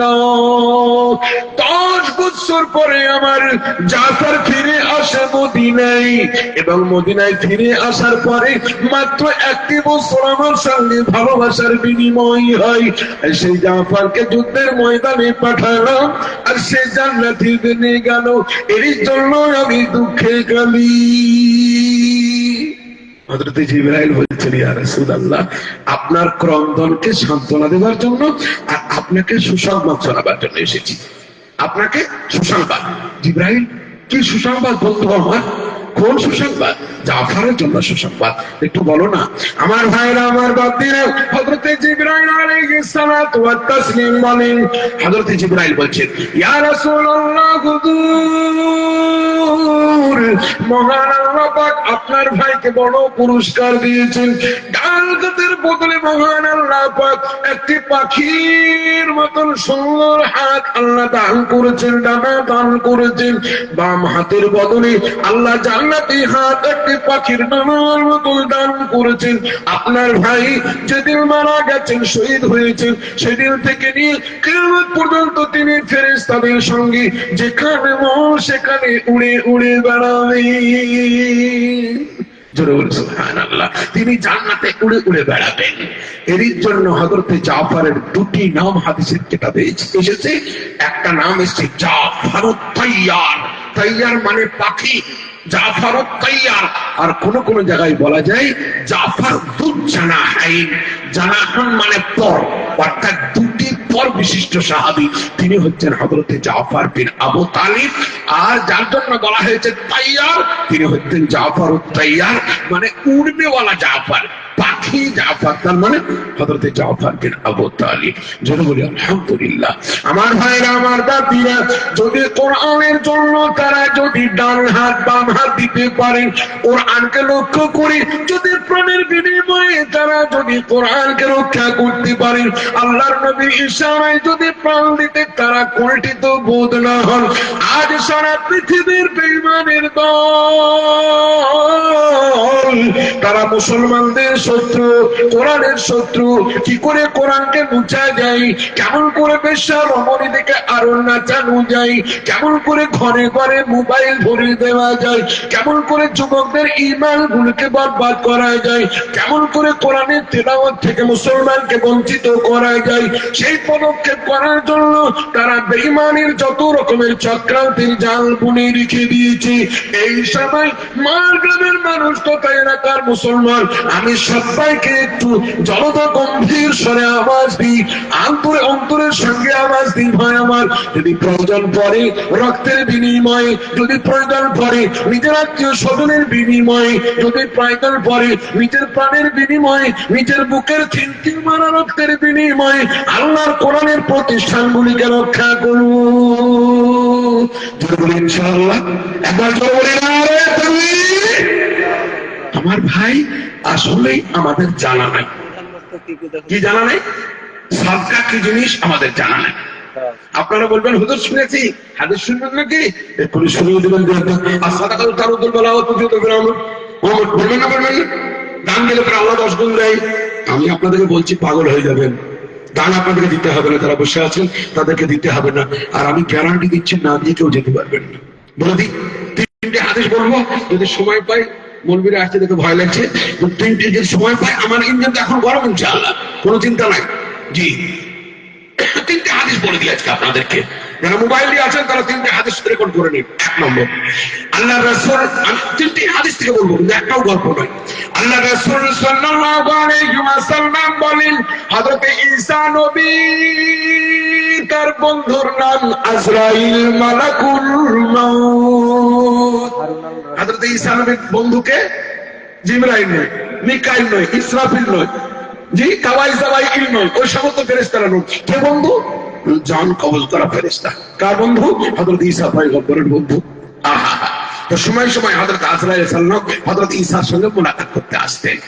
আর হযরত ঈসা আলাইহিস সালামের কাছে ইনজিলের ট্রেনিং নেবার জন্য একজন নবযুবক আসতেন। ইনজিলের ট্রেনিং, কেন ইনজিল সাহিফা কার ছিল, কিতাব কার ছিল? হযরত ঈসা আলাইহিস সালামকে আল্লাহ তাআলা দান করেছিলেন ইনজিল। তো ইনজিল পড়ে পড়ে শোনাতেন, আর সেই যুবক পাগলের মতো শুনতেন। এই যুবকের 40 দিন আগে নামে লাল কালি পড়ে গেছে, মানে মৃত্যুবরণ করবে। আপনার আমার নামে যখন লাল কালি পড়ে যায়, তখন তার মৃত্যু হয়ে যায়। আমার একজন আজকে একটা আত্মীয়, আমার খানিকটা মহরুল গ্রামের 2 ভাই মোটরসাইকেল চালিয়ে যাচ্ছিল। আসরের নামাজের পরে 2 ভাইয়ের মধ্যে ছোট ভাই চলে যায় দুনিয়ার বুক থেকে।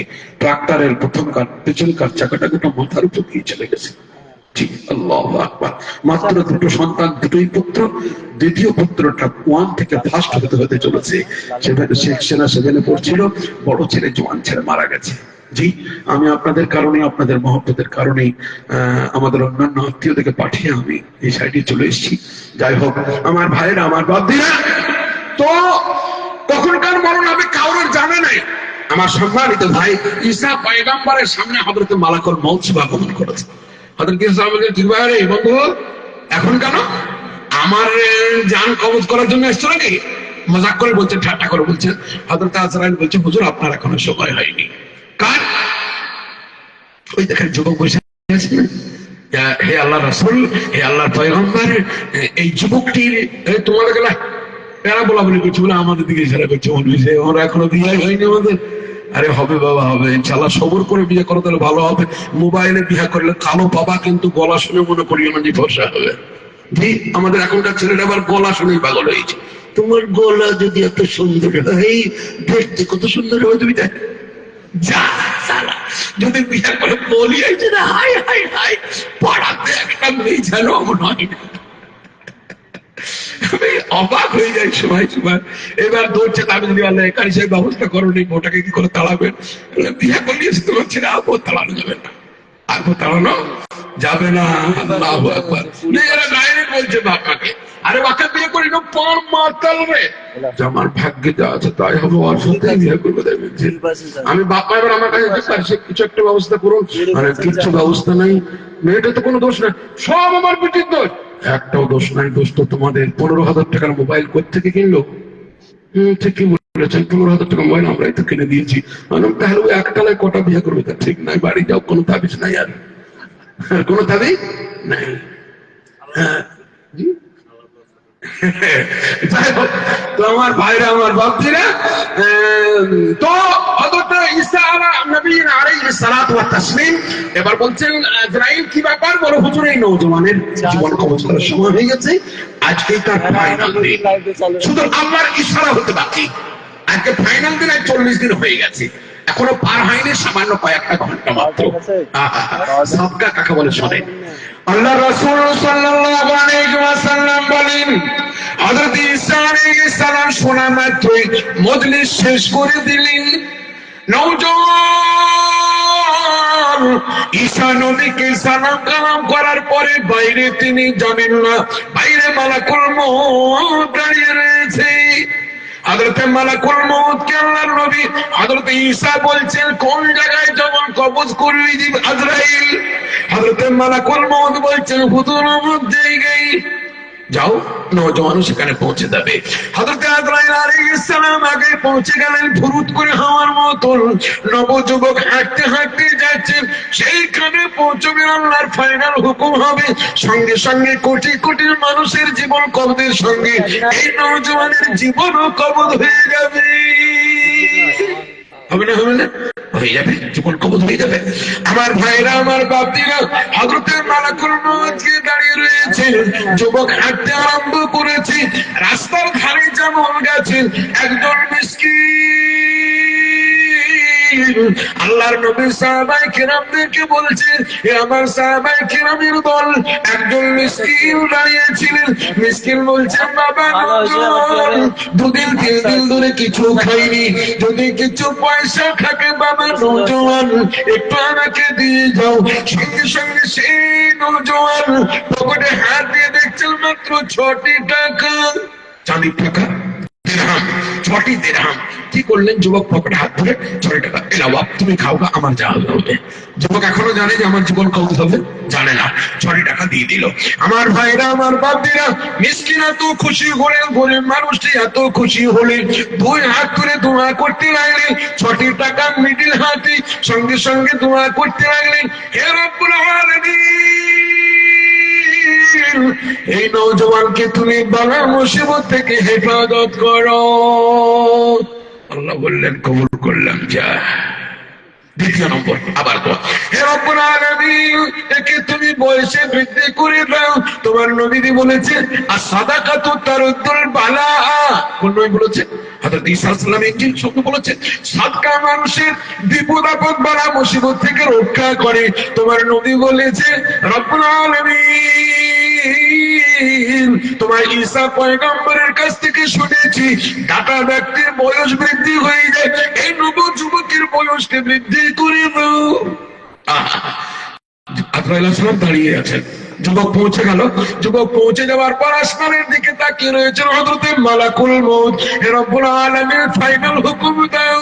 করব না, করব না, হুকুম দাও। একবারে রেডি, তসদারি নিয়ে রেডি, এখনই জীবন কবজ করে চলে যাবো।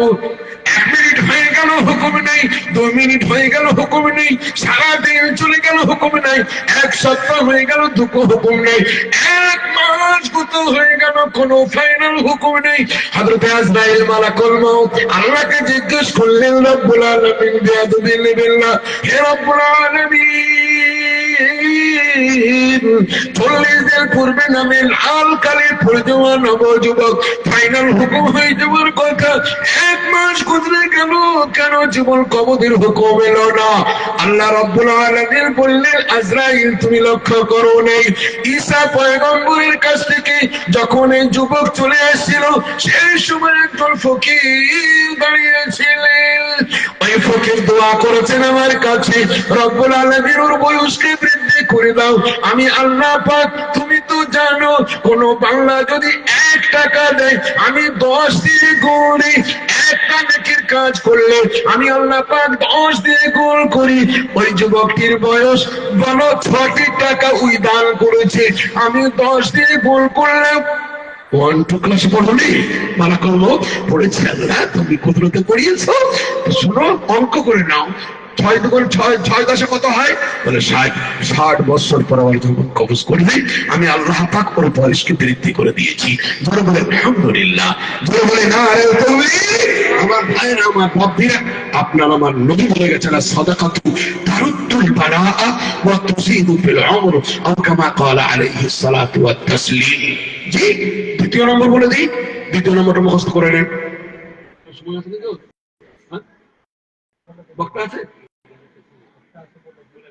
কে আছে? আরে বাপরে, জি আলহামদুলিল্লাহ। দিলওয়ার হোসেন সাইদি আছেন কখনো? জি আলহামদুলিল্লাহ, আলহামদুলিল্লাহ। জি, দ্বিতীয় নম্বরটা বলে দিই, তারপরে ইনশাআল্লাহ ছেড়ে দেবো। 2 নম্বর দ্বিতীয় হাদিসটা বলে দিই। আমার ভাইরা, আমার বাপজিরা, আল্লাহ রাসূল সাল্লাল্লাহু আলাইহি ওয়াসাল্লাম বসে রয়েছেন। একজন সাহাবী, গরীব সাহাবী, আল্লাহর নবীর কাছে গেছেন। ইয়া রাসূলুল্লাহ, হুজুর আমার বাড়িতে, হুজুর আমার বাড়ির পাশে একজন মানুষের বাড়ি,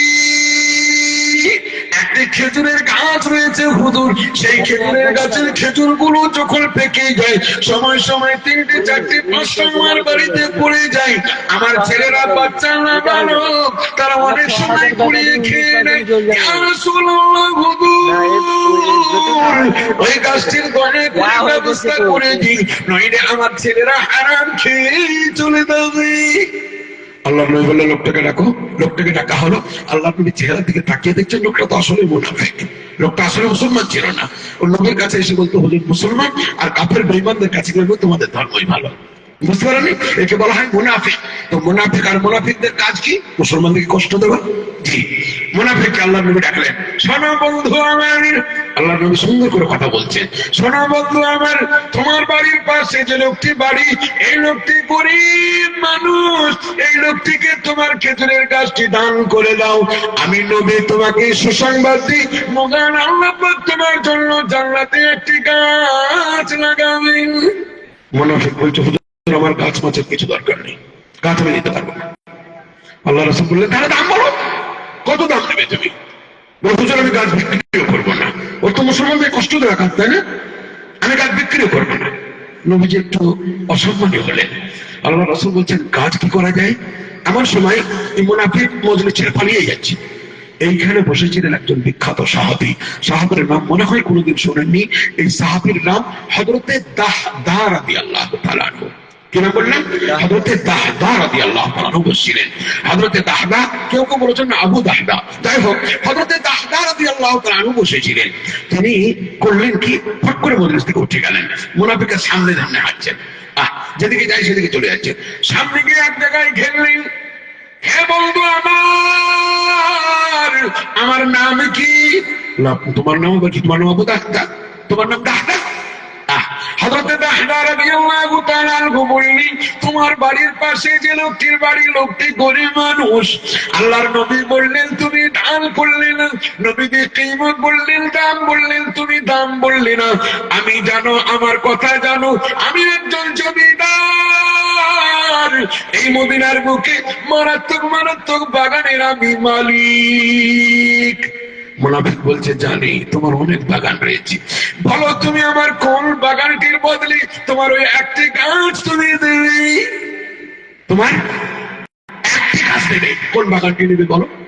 মুনাফিক কিন্তু জানতো যে আবু দাহদার একটা গাছ, একটা বাগান আছে, সেই বাগানটা আজওয়া নামক খেজুরের গাছ লাগানো আছে 700টি গাছ। জোরে বলবেন না সুবহানাল্লাহ? কটি গাছ? 700টি গাছ লাগানো আছে। হযরত আবু দাহদা রাদিয়াল্লাহু তাআলা আনহু বললেন, হে মানুষ ব্যক্তি, তুমি শুনে নাও, আমার ওই আজওয়া খেজুরের গাছ লাগানো ওই বাগানটি তোমাকে গোটাই দিয়ে দিলাম, 700 গাছ তোমাকে দিয়ে দিলাম। আমার ওই গরীব সাহাবী, আল্লাহর নবীর সাহাবী, আমার বন্ধুর জন্য গাছটিকে তুমি বিক্রি করে দাও। মুনাফিক মনে মনে করছে, দারুণ কাজ, দারুণ কাজ হয়ে গেল। জি, কি দারুণ কাজ হয়ে গেল, চলো লেখাপড়া করো। লেখাপড়া করে দিলেন। আমার 700 গাছের বাগানের মালিক, ওই একটি বাগানে 700 আজওয়ার গাছ লাগানো আছে, এই গাছটি কোথায় তোমাকে দিয়ে দিলাম, আর তোমার ওই একটি গাছ আমার জন্য হয়ে গেল। যে ঘেরে দিলেন এবং সাহাবীকে দিয়ে দিলেন। আল্লাহ রাসূল সাল্লাল্লাহু আলাইহি ওয়াসাল্লাম সকালে খবর পেয়ে গেছেন। আল্লাহ নবী ডাকলেন আবু দাহদাকে, ডাকলেন, ডেকে বললেন, দাদা শোনো, তুমি তো কামিয়াব, তুমি তো সফলতা লাভ করেছে আমার বন্ধু। কি সফলতা হুজুর? আল্লাহর নবী বললেন, দাদা তুমি এমন কাজ করেছো, মহান আল্লাহ পাক জান্নাতুল ফেরদাউসে তোমার জন্য একটি দুটি নয়, মহান আল্লাহ পাক 7,000 খেজুরের গাছ রোপণ করেছেন। যারা বলে সুবহানাল্লাহ। দাদা তুমি দিয়ে দিলে কেন এত তাড়াতাড়ি? আল্লাহর নবী বলছেন, তুমি দিয়ে দিলে কেন তাড়াতাড়ি? বলে, ইয়া রাসূলুল্লাহ, খোদার কসম, আমার কোন বাগানের জন্য আপনি বলেননি যে এই বাগানটির কারণে জান্নাতে গাছ লাগানো হবে, কিন্তু এই মুনাফিকের গাছের কারণে আপনার পবিত্র জবান থেকে বেরিয়ে এসেছে যে ওই গাছের বদলে গাছ লাগানো হবে। আমার লোভ হয়ে গেল, জান্নাতের গাছের বদলে যদি আমার 700 গাছ তো দূরের কথা, ইয়া রাসূলুল্লাহ, রবের কসম করে বলি, যদি আমার সমস্ত বাগানগুলি যদি চাইতো, তা আপনার মুখ দিয়ে বলা ওই জান্নাতে গাছ তৈরি হবে।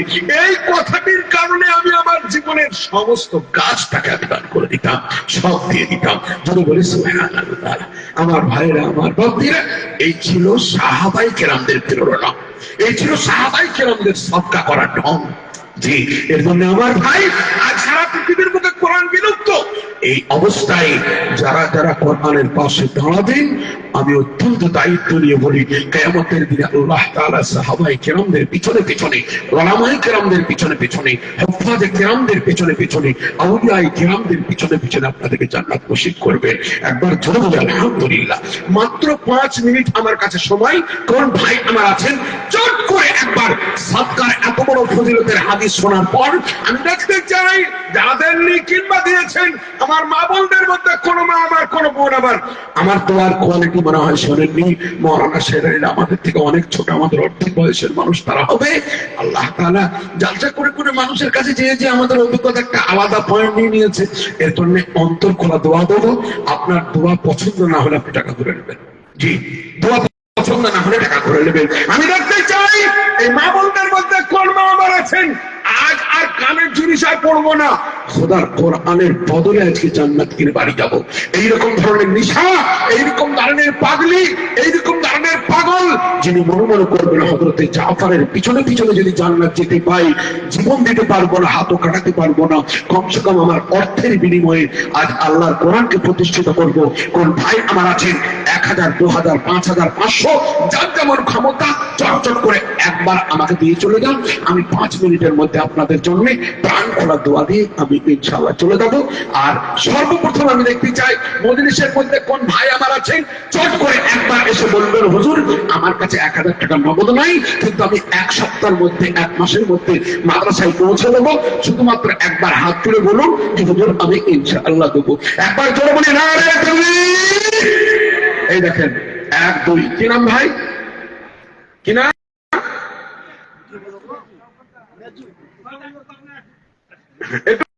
একটু উঠে আসেন, একটু শুনতে আসেন। রেজু 2000।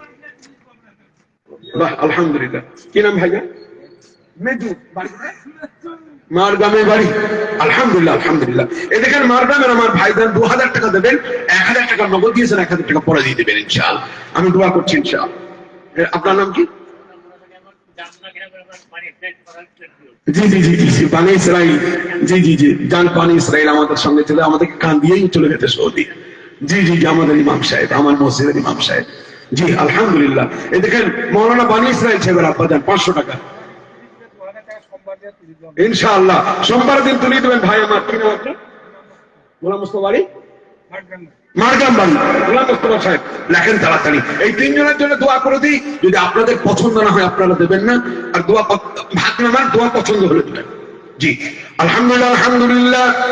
আয় রব্বুল আলামিন, আমি পাপী নূর জামা তুলিয়াছি হাত, কবুল করো খোলা শোনো মুনাজাত, রহম করো গো পাপী সেই, বেহেশতে দাখিল করো তোমার কৃপায়, কি তোমার করিব খোদা 3 জোড়ার কারণ, ইহু পুরো কালে দিন সুখের জীবন, সুখের সংসার তুমি দিন বানাইয়া, বালা মুসিবত হতে নিয়ে উদ্ধারিয়া মা বাপের কবর যদি অন্ধকার জ্যোতিতে পূর্ণ করো নুরিতে তোমার ছেলেদেরকে পড়াশোনায় মন লাগাই দিল তাড়াতাড়ি চাকুরির ব্যবস্থা করিও ওগো বাড়ি তোমার করে তোমার ওদের বাড়ি সচ্ছলতা দান করো তিন জনার সংসারে আরো তোমার করে খোলা শোনো গোলাপ বানা তিন ভাগে তুমি কোনদিন বিপদে ফেলো না অসুখ বিসুখ থেকে খোলা দিন পরিত্রাণ এই তোমার করে খোলা শোনো মেহেরবান সতত করে কখনো তোমার উতারি আল্লাহর পুরতে দিল নুরের প্রদীপ নবীদের ছবিখানি দিল দেখাইয়া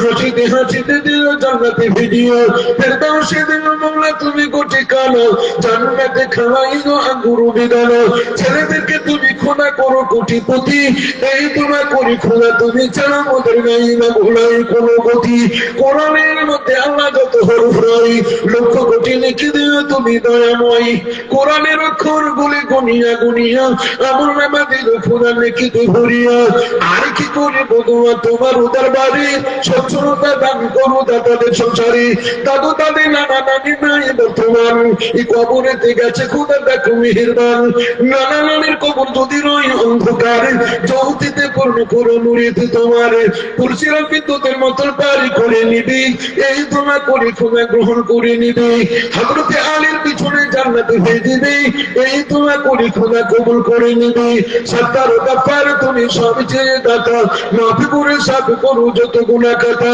আমিন আমিন আল্লাহ তুম্মা আমিন মোর দোয়া কবুল করো রব্বুল আলামিন একটা মানুষের